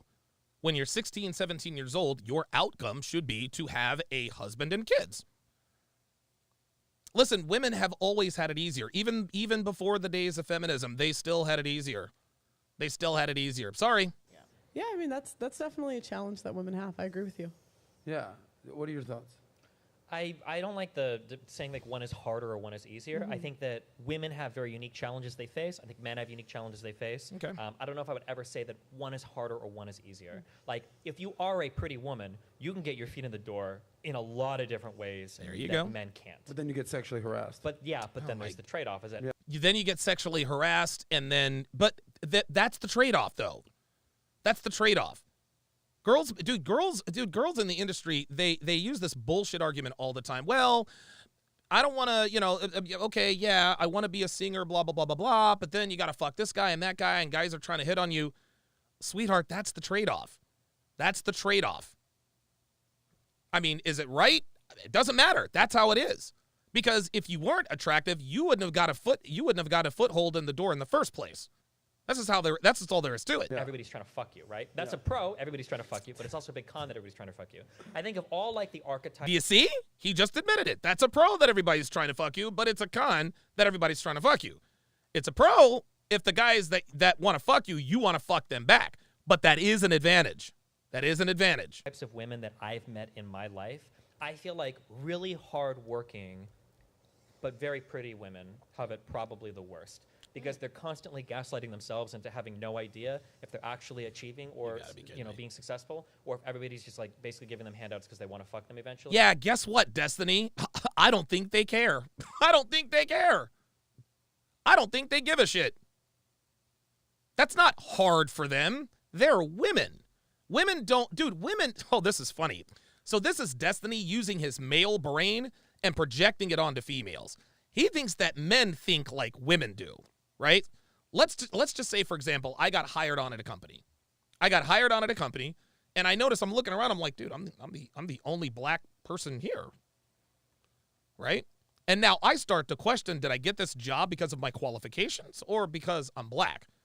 Is this affirmative action or is this a meritocracy? Am I here because I'm qualified for the job or because I need to meet a quota?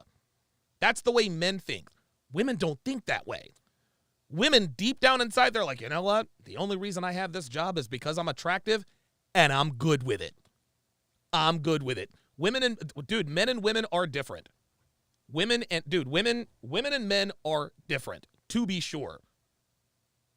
Yes, men and women think about things differently and this and that and the third, but dude, women do not stay up at night wondering, I'm at this 6-figure job and I just don't know if it's because I'm attractive or no.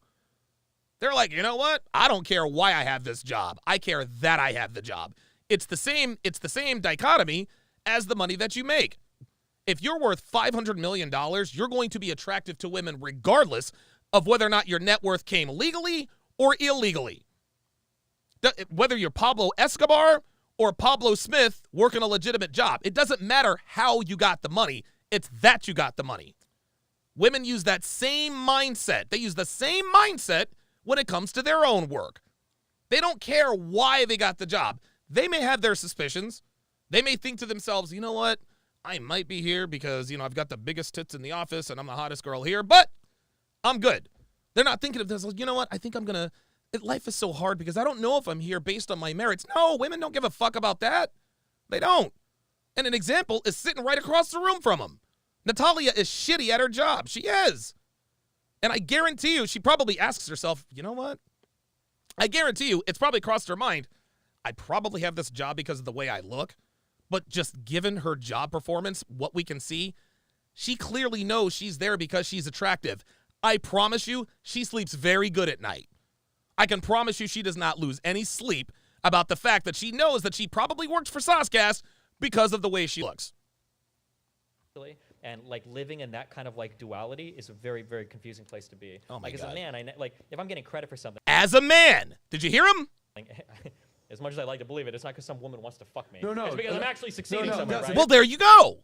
As a man, that is the delineation. That's it. That's the delineation. But you're talking about women. We can't talk about how women feel as it applies to us. They all want to fuck you, bro. Sure, yeah. The only reason I have you on the show is because we're all trying to fuck you. But for like a woman, you legitimately have no fucking idea. Like, am I performing well? My boss giving me a lot of compliments. My coworkers seem to like me. Am I getting a leg up everywhere? Because you do get a lot of help. If you're a woman in computer science, you're the only woman in the class. Well, at least for white women, you're getting a lot of fucking help in that. And that's not an advantage. That's not an advantage, dude. Women know, especially young women know, that the reason why they get help is because they're young women. It's women. It's just like Pearl said. It don't matter. It don't matter, dude. It doesn't matter. Women don't give a shit how it gets done. They don't give a shit how it gets made. They care that it gets done and that it gets made. They don't care. Class compared to anybody else, Let right? me recap what you just said, bro, because that's very powerful. If you're a hardworking, working, attractive woman, then what? This is ridiculous. You never know, like, are you successful on your own merits, or is everybody around you just gaslighting you into thinking that while they're trying to fuck you? This is, dude, again, that's what men think. in another context. Women don't give a shit about that. This is ridiculous. A woman would know. A woman Well, would I know. was just Like, you would know, like, oh, I She really does. put in work. Like, She does. I achieved this recognition because this work it's phenomenal. Versus, like, you can tell by how they address you, how they speak with you. There you go. Because I Thank do you. agree with you. You're in a workplace, and there are men who want that intention. But as a woman, you can approach that situation knowing that that's their intention. There you go. So I think as a woman, like, you can determine, like, am I getting this? And women, dude, Natalia, spitting facts here for the most part. Women know. Of course they know. They know whether or not they're qualified for the job. Most attractive women know that dude, most attractive women who have high-paying jobs because they're attractive know that they have that high-paying job because they're attractive. And they give not one single shit about it. They care not one single shit about it. They don't care. They don't give a damn. Is credible, am I getting credit based on my work, or am I getting credit based on my looks? Like, as a woman who is attractive, like, you can tell.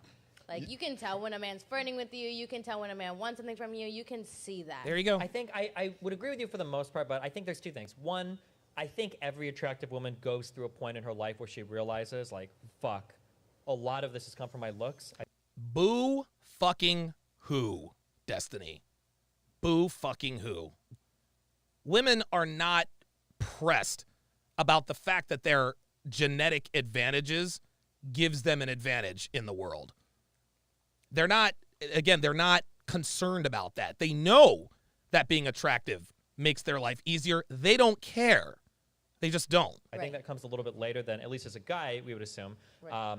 And then two, I think that it gets really hard around, like, edge cases where you're, like, trailblazing, right? If you're, like, in a sales department and you've got, like, fucking numbers, right, and you can see, like, obviously I'm outperforming, that's fine. But if you're working in, like, entertainment, or if you can reach out to, like, CEOs of companies and they're calling you back, or if you're getting, like, invited to podcasts or whatever, there's always this, like, whatever. And I think a lot of guys are really good at disguising their intentions, where a guy can treat you in the most respectful manner possible until you're traveling to some fucking convention in the same place somewhere, This guy. and he tries to get you drunk and rape you. I think that it's really, really difficult sometimes.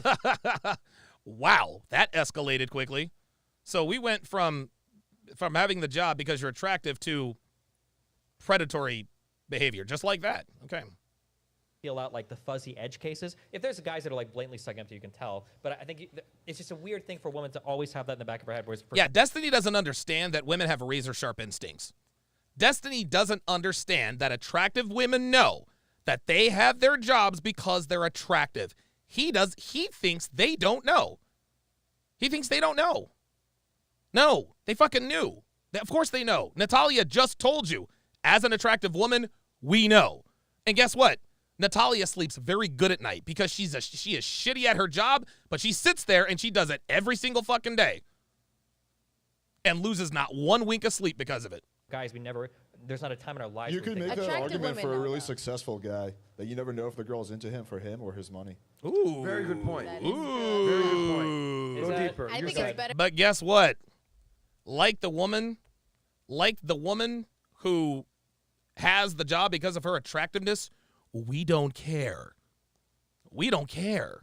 We really don't. We really don't, dude. Dude, if I were a fat fuck,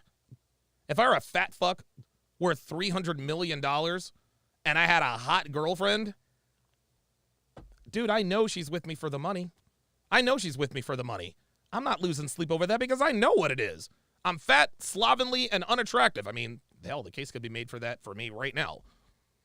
Right? I know she's with me for the money. Guess what? I sleep good at night. Why do I sleep good at night? Because I get to fuck my hot 22-year-old girlfriend who's probably, okay, so she's not sexually attracted to me. I don't care. I get to fuck a 22-year-old every night. Bro, she's only fucking you because she's only with you for your money. And what am I doing? Out on the balcony with my cigar? Oh, man.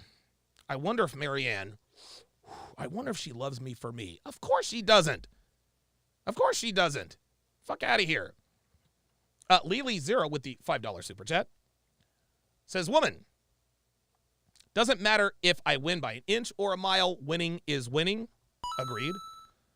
Terrell Clark says, many women have imposter syndrome in the workplace because they know they aren't good enough but afraid to get caught. Wow. Woo. Yes, they do. That imposter syndrome is real. They look, act, move, and dress like the big bosses, but they don't really do shit because they really ain't shit.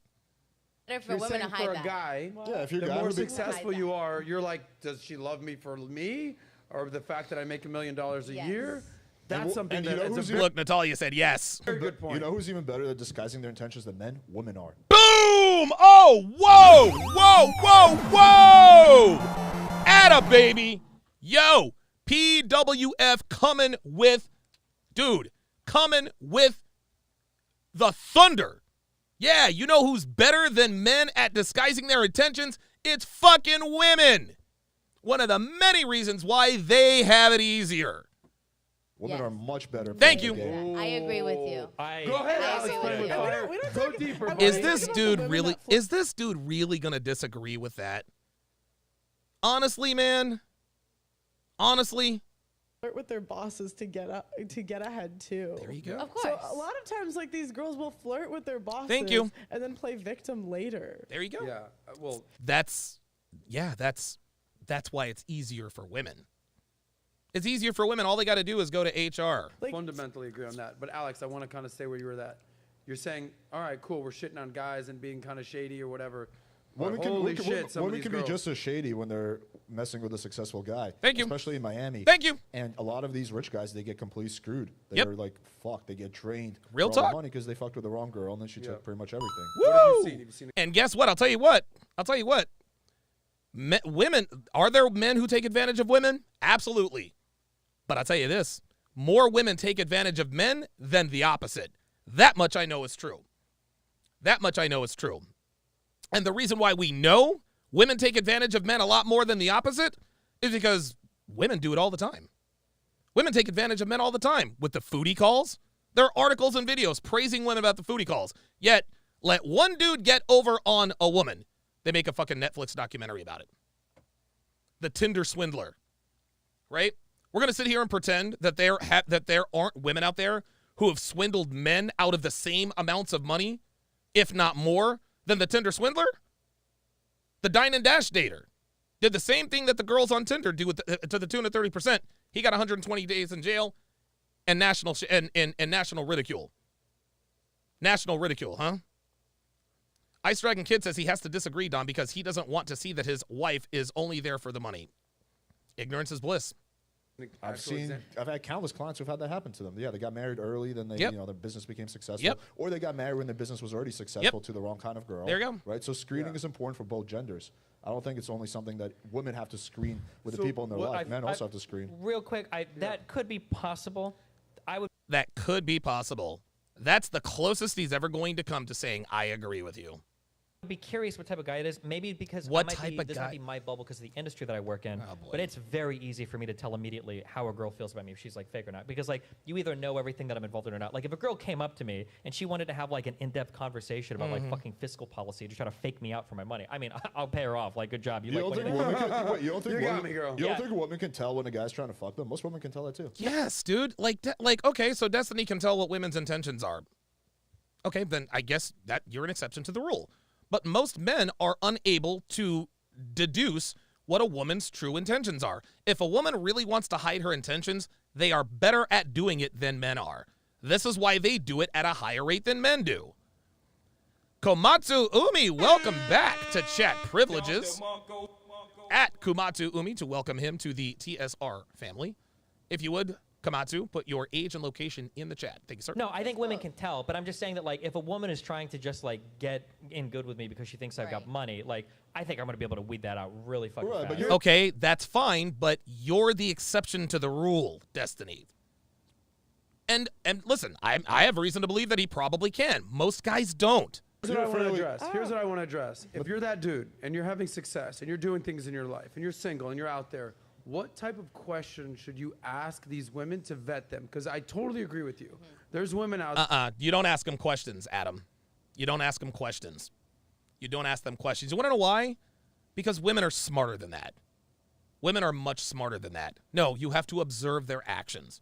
keep them at a distance, and observe their actions. That's what you have to do. A lot of guys want to know what the cheat code is. What do I do? What do I say? Nah, man. You have to observe. You have to pay the fuck attention. That's how you vet women. There that see a dollar sign on a guy and they're like, sugar daddy just walked in. Like there's a video of a girl that she's like, here's the best place to find a sugar daddy. You don't go to clubs. You don't go to strip clubs. You go to the nice restaurants because there they are. They're all together. I call it the sugar daddy watering hole. I've seen this girl do this video. And she's like, they're all at the nicest restaurants in Miami or New York or LA, whatever. And they're all eating together doing their thing. So you as a dating coach, what types of questions should a man ask women up front to kind of vet what the woman is looking for? I think it's less about questions and more about not leading with your money. So Woo! I like the Dave Chappelle joke where he says, like, when I have a date, I drive up in a dumpster truck, and then when the girl's like, oh, I don't want to date a dumpster driver, he's like, I'm Dave Chappelle, bitch. So I kind of like that, like, whole idea that you're not taking the girl to a fancy restaurant, you're not leading with your money, you're not, like, showing off your car, you're keeping all that hidden until you get to know her, and if she legitimately fucks with you without seeing all your wealth, then it's like a nice cherry on the top. So that's what I would recommend. I feel like that is a very idealistic, hey, I just happen to be Dave Chappelle answer. Yeah, that's not. Like I understand the theory. But what Alex doesn't realize is that the money you make, the lifestyle you lead, is a factor in a woman pursuing you. Like, I'm not telling you to lead with your wallet, okay? There's no need to flex, but there's no need to fucking hide your Lamborghini around the corner either, right? You don't have to pull up in a Lambo, but you don't want to look like a fucking complete bum either. That would be like, I mean, honestly, these gold digger pranks, while funny, it just doesn't make any sense. It doesn't make any sense. That's like a girl putting on a fat suit, right, on a blind date, and the guy shows up and is like, oh my God, like you're fat, and then she peels off the fat suit, and all of a sudden she's hot, and now the guy wants to take her in the restaurant. Well, of course he does. Of course he does. He knows she's not fat. Of course he's not going to want to take her in the restaurant if she's a fucking fat ass. Well, it's the same thing as women. They're not going to want to fuck with you if they think you're a broke dude. It's just not. This is not how it works. Guys, look. I got no problem. I have no problem with women. I have no problem with women prioritizing finances when looking for a man. I have no problem with that. If a woman wants to base her decision solely on the money a man makes, more power to you. Because I'll tell you something. Personality and her love for you, that's not going to pay her bills. It's not going to pay the bills. Just like personality and all this other kind of stuff is not going to make my dick hard. Girls want their bills paid. Dudes want their dicks hard. That's really what it comes down to, guys. Girls want their bills paid. Dudes want their dick hard. That's it. That's it. That's it. So if you pull up in a hoopty and it goes like, ew, no, I don't want to fuck with you. Ah, well, here's my Lambo. Oh, too bad. No, bruh. Again, you don't have to lead with your wallet, but you don't have to show up looking like a bum either. That's ridiculous. That's ridiculous. We as men, we understand that the money we make is a big factor in a woman choosing you. Just like women understand that the way they look is also a big factor in a man choosing them. Hiding your wealth until you know she's going to be down for the cause, that's like a woman wearing a fat suit for the first 3 weeks you're dating. Oh, you know what? He actually likes me for me. Let me reveal I'm hot. That's stupid. That's dumb. It makes no sense whatsoever. Again, don't lead with your wallet, but there's no need to keep your wealth hidden either. That's stupid. That's dumb. But that's not the reality because we live in Miami. You know what it's like. You kind of got to give a little bit of crumbs. There you go. A little bit. That's right. And then you can kind of reveal. But even to get the date with the girl, like if you're just some dude at the bar, you're going to have to say something to be like, well, I do this for work and I do this. Like, I'm not saying you have to drive up in your Lamborghini and take her to home to your mansion, but you have to say like, well, yeah, I'm actually. Not only that, Adam, success leaves clues. Success leaves clues. There are ways to demonstrate your high value without having to verbalize it. I always say, discovery trumps disclosure. You want to know how you show value? You want to know how you show value? When the girl you're seeing earns a dinner date with you, When that check comes, you pull out your credit card, you throw it in there without even looking. That's right. That's right. When the bill comes, thank you, sir, just take it. Don't even look at the bill. The girl's going to be like, oh, he didn't have to look at the bill. This could mean honestly, think about how many men do that. Think about how many men do that. How many men just slide their card in the folder and don't even look at it? Maybe guys that eat at Salt Bay, maybe, right? What's the other nice restaurant in Miami? There's Salt Bay and Japanese restaurant, I think. But at any other place, guys are always, all right, let's see.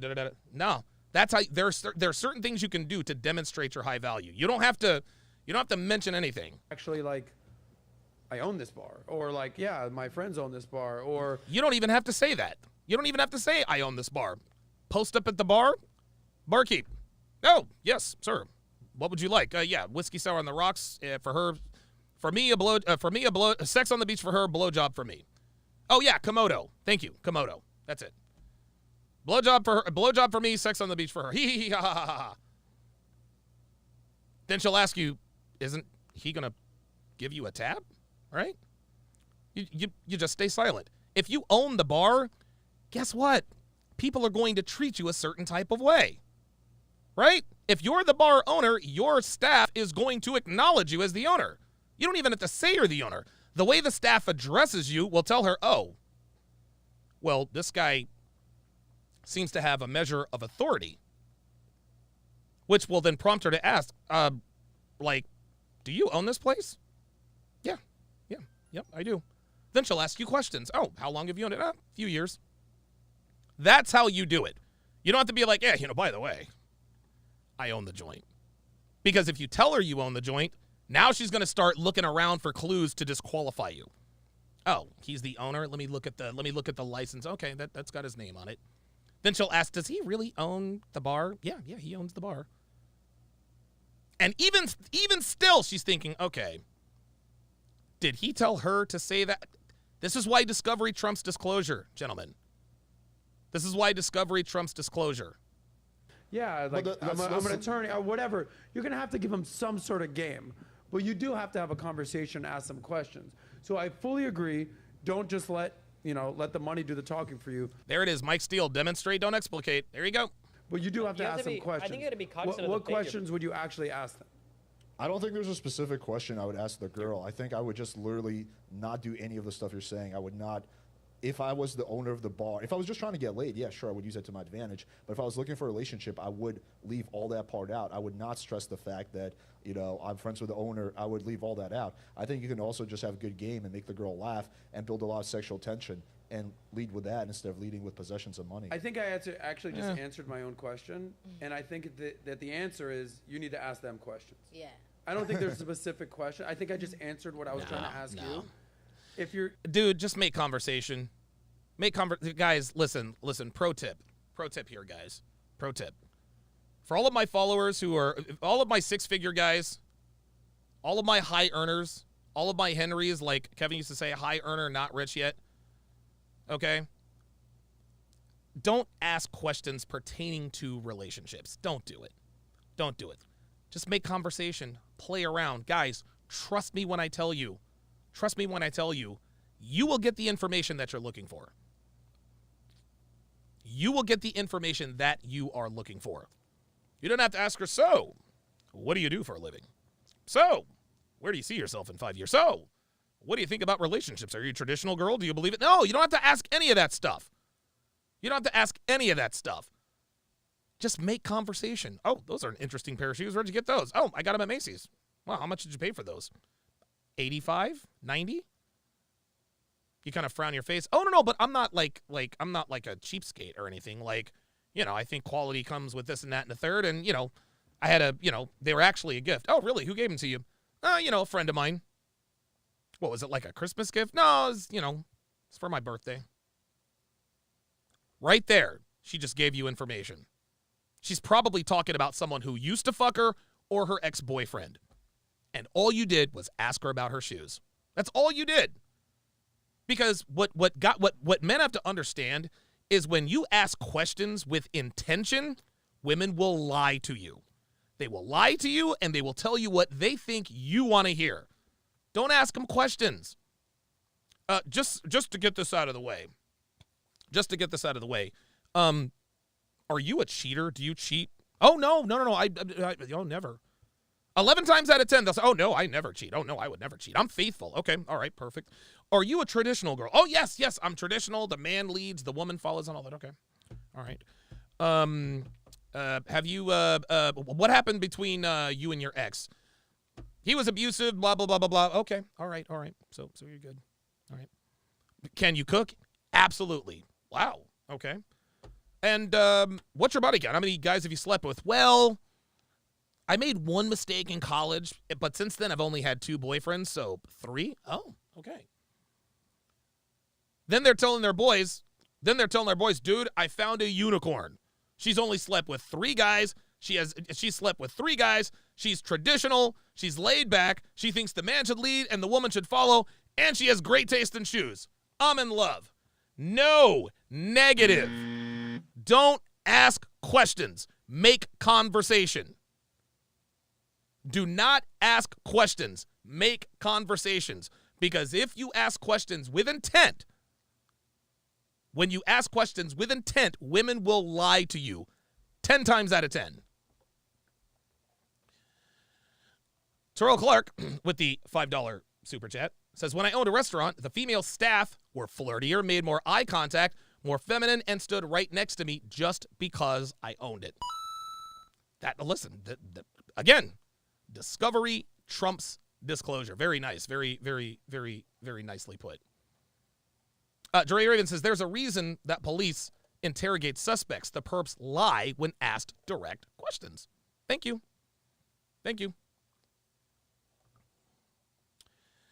Guys, be sure to get your hands on my newest free ebook. Dead Bedroom, The Cure for a Sexless Relationship. It is absolutely free. Just go to tsracademy.com/free with another slash. Plug in your very best email, and the book is yours. Let's continue. I see this problem, whether it's in business or whether it's in dating. Guys just want to talk about themselves. Yep. And it's like, selling isn't telling, selling is asking. That's right. Okay, so, whoa. What are you doing here? Who you here with? What are you guys looking to do tonight? Oh, boy. And if you're getting, you'll get these answers. Yeah. We're just trying to find a dude with a yacht. Wow. If I had a fucking dollar for every time a girl said that, I'd be fucking gazillion. Trying to find We're just trying to find a yacht to party on. It's like, cool, good luck with that yacht.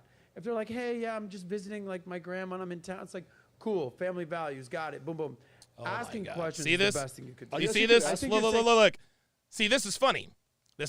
Now I'm going to have to put Adam up on game. Why are you in town? Oh, visiting grandma. Oh, cool, family values. Adam, what makes you think she was telling you the truth? Just because she tells you she's in town to see her grandmother doesn't necessarily mean she's in town to see her grandmother. She might have told you that she was in town to see her grandmother to make herself not look like a yacht thot. This is why you do not ask women questions of intention. Now, again, you can ask, hey, what are you doing here? Well, my grandma, blah, blah, blah, blah, blah. Then you quiz her a little bit. But just because someone's in town to see her grandmother does not mean she has family values. It just means she loves her grandma. That's all it means. I think there's no specific questions, which I think I changed my mind about, actually. You could ask what type of guys does she usually date. You could ask about her Okay, well, there we go, baby. You are changing your mind. Sorry. Nope. Sorry. Ask her what kind of guy she usually dates. All right, class. If you ask a woman what kind of guy she usually dates, I want you guys to tell me in the chat, what kind of guys do you usually date? I want you guys, I'm going to quiz you guys. What kind of guys do you usually date? What kind of answers would a woman give you if she is trying to impress you when you ask her, what kind of guys do you usually date? She could say, well, I usually date guys like you. Oh, well, thank my lucky stars. Thank God you date guys just like me. There it is. Devin will say she will describe you. Exactly. What kind of guys do you usually date? Girls are not going to say, well, I usually date athletes. No, she's not going to say that. She's not going to say that. She's not going to say that. Yes, she'll say nice guys and gentlemen. Yeah, well, I date nice guys and gentlemen, yes. Mm-hmm. Ooh, yeah, Ice Dragon Kid. Ooh, nice guys like you, blah, blah, blah, blah, blah. Dr. B84 with the projection. Yeah, she'll tell you about herself. Right? Mike Steele says she'll describe a beta provider. Oh, my God. She's talking about me. Mark LeBrant says, I don't usually actively date. There's another one. Well, I don't really date just to date. I'm really more of a commitment girl. Dude, girls will cap their asses off. Asking modern women questions is useless. Asking them direct questions is useless. If you ask her a question about who she is and what she's really about, she will lie. She's going to lie. There's questions. You've changed my mind, yeah. You could ask that, yeah. So oh, my God. Would you ask? I would ask about her, like, once we're already talking or vibing, I would ask about her last relationship. Oh. Like, oh, yeah, so what kind of guys are you usually into? Oh, yeah, my. I'll start off with that. She would tell me, be like, oh, cool. So are you with the typical Miami sugar baby? And then see how she responds to that. Yeah. She'd be like, no, my last guy was broke. Okay, that's something. Or she's like, well, I do like millionaires. And that's a different story. I think. Oh, my God. She's not going to tell you, well, I do like millionaires. Dude, Alex, no. No. Red Genome just hit the nail on the head. He said she'll describe the guy she needs, not the guy she's attracted to. There you go. There you go. There it is. So, what kind of guys do you date? Well, I date guys that are respectful, are big into family. I date guys that are faithful. I date guys that like feminine. Like, dude, do not. Oh, my God, dude. Women lie all the time, guys. Women lie all the time. A woman's not going to say, well, I usually date millionaires if it's clear you're not a millionaire. Jesus. I think the question that we asked yesterday is actually probably one of the first questions you should ask a girl. How's your relationship with your dad? Yeah. I don't think you're going to ask that on a first date. Don't get me wrong. I mean, how's your relationship with your dad? How's your relationship with your dad? What do you think she's going to say? See, here's the thing. Women don't just answer questions just off the cuff. If you ask them, how is your relationship with your dad? Immediately she's going to think, uh-oh. If I tell him I have a strained or complicated relationship with my father, he's going to know that I have daddy issues. So let me just lie and say, oh, yeah, my relationship with my father is awesome. My relationship with my father is wonderful. Fuck out of here. The first time you're not going to go up to a girl in a bar and be like, hey, how you doing? Can I buy you a drink? How do you get along with your dad? But I think that is a very important question to ask a girl. Like, I don't think it's a very weird situation. I don't think it's a coincidence that Pearl is the girl she is, and she has an amazing relationship with her father. There you go. Think that is the reason that is the girl as she is. Yes, but the reason why we know that Pearl has a great relationship with her father is because she proactively tells us, number one, but actually 1A is the way she acts. The way she acts, guys. We know Pearl has a great relationship with her father because of the way she acts. She doesn't act like a yacht thought. She doesn't have any hoe tendencies. No discernible ones anyway. Right? That's how we know Pearl has a good relationship with her father. Would you agree or disagree? No, I agree. I look up Give to a shout out to your dad right now, real quick. No, I look up to my dad a lot. Like, a lot of, I don't know. I feel like a lot of the reasons, like, I do things that I do is, like, I was always trying to, like, make my dad proud. I don't, which is kind of lame, I know, but I don't know. Sorry. I think your dad is really sorry. Sosnick is stupid. Like, dude, I'm gonna give you some credit here. I've seen your girl; she's cute. You get girls. Okay.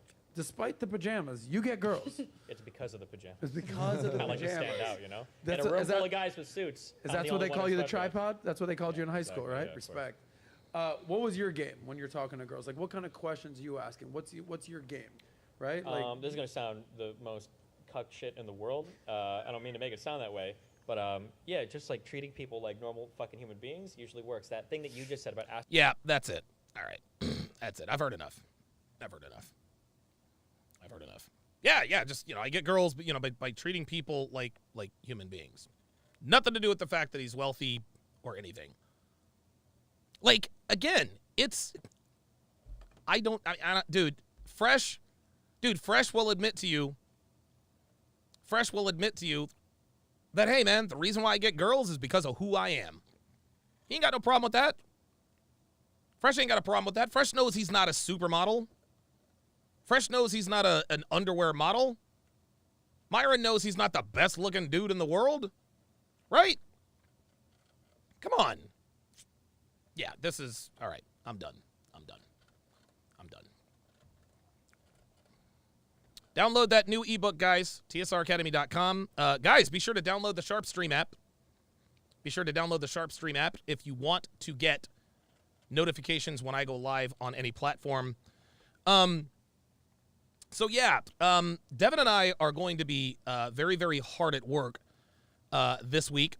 We're going to be hard at work this week. I'm going to be in Miami, making my networking. Trying to maybe just to give my channel a little bit of a jump start.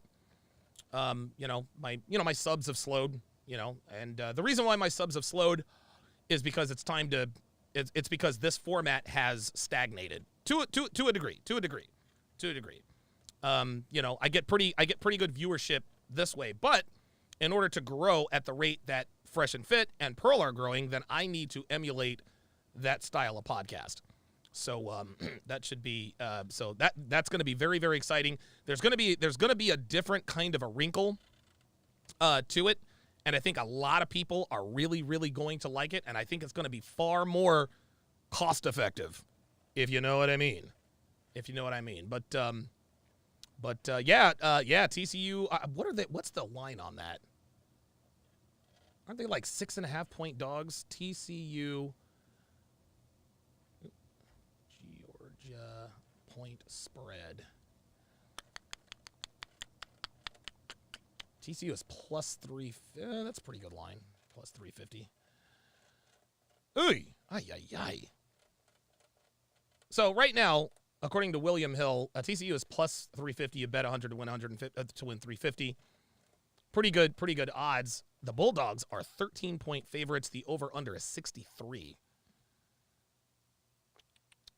I think I'll take TCU in the under, and I'll take the over on the 63 for all of you degenerate gamblers. Out there. All right. So I am going to enjoy the rest of my night. I actually need to find a few articles of clothing. I have lost my black Miami shirt and my white custom-fitted jeans. I gotta find my white jeans. They are absolutely fucking perfect for Miami. Shout out to Aaron Houch for hooking me up with that. Thank you guys all very, very much for tuning in. I appreciate all your support. That is going to do it for this, the 918th edition. Wait a minute. Hold on. Wait, hold on. Yeah, sorry about that. So, almost didn't do this. Guys, I'm having a huge sale. Huge sale on TSR Academy. We lowered the prices on everything. We slashed the prices on everything. All of it. And we are going to give you an additional 50% off. So I think we slashed the prices by something like 40%. Then we're going to give you another 50% off. Tonight only, that ends at midnight. Just use the coupon code NEW50 at checkout. NEW50 at checkout. Yes, Ice Dragon Kid says Vice City Donovan this weekend. Yes, sir. You better believe it.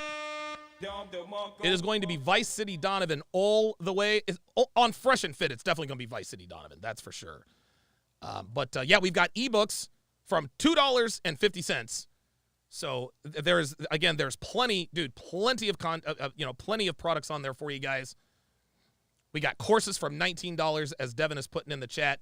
So be sure to take advantage of that. Again, you guys have, 7? You guys have 4 hours and 54 minutes to get 50% off. 50% off our already, dude, we slashed the price by like 40 or 50%. We're going to give you another 50% off. Oh, Dr. B84 is going to be in Miami as well. I think King Life is going to be out there if I'm not mistaken. So we will probably all get together. That is going to do it for this, the 918th edition of TSR Live. Thank you all for your support, your super chats, and your memberships. Thanks for watching, guys. I will see you in the 305.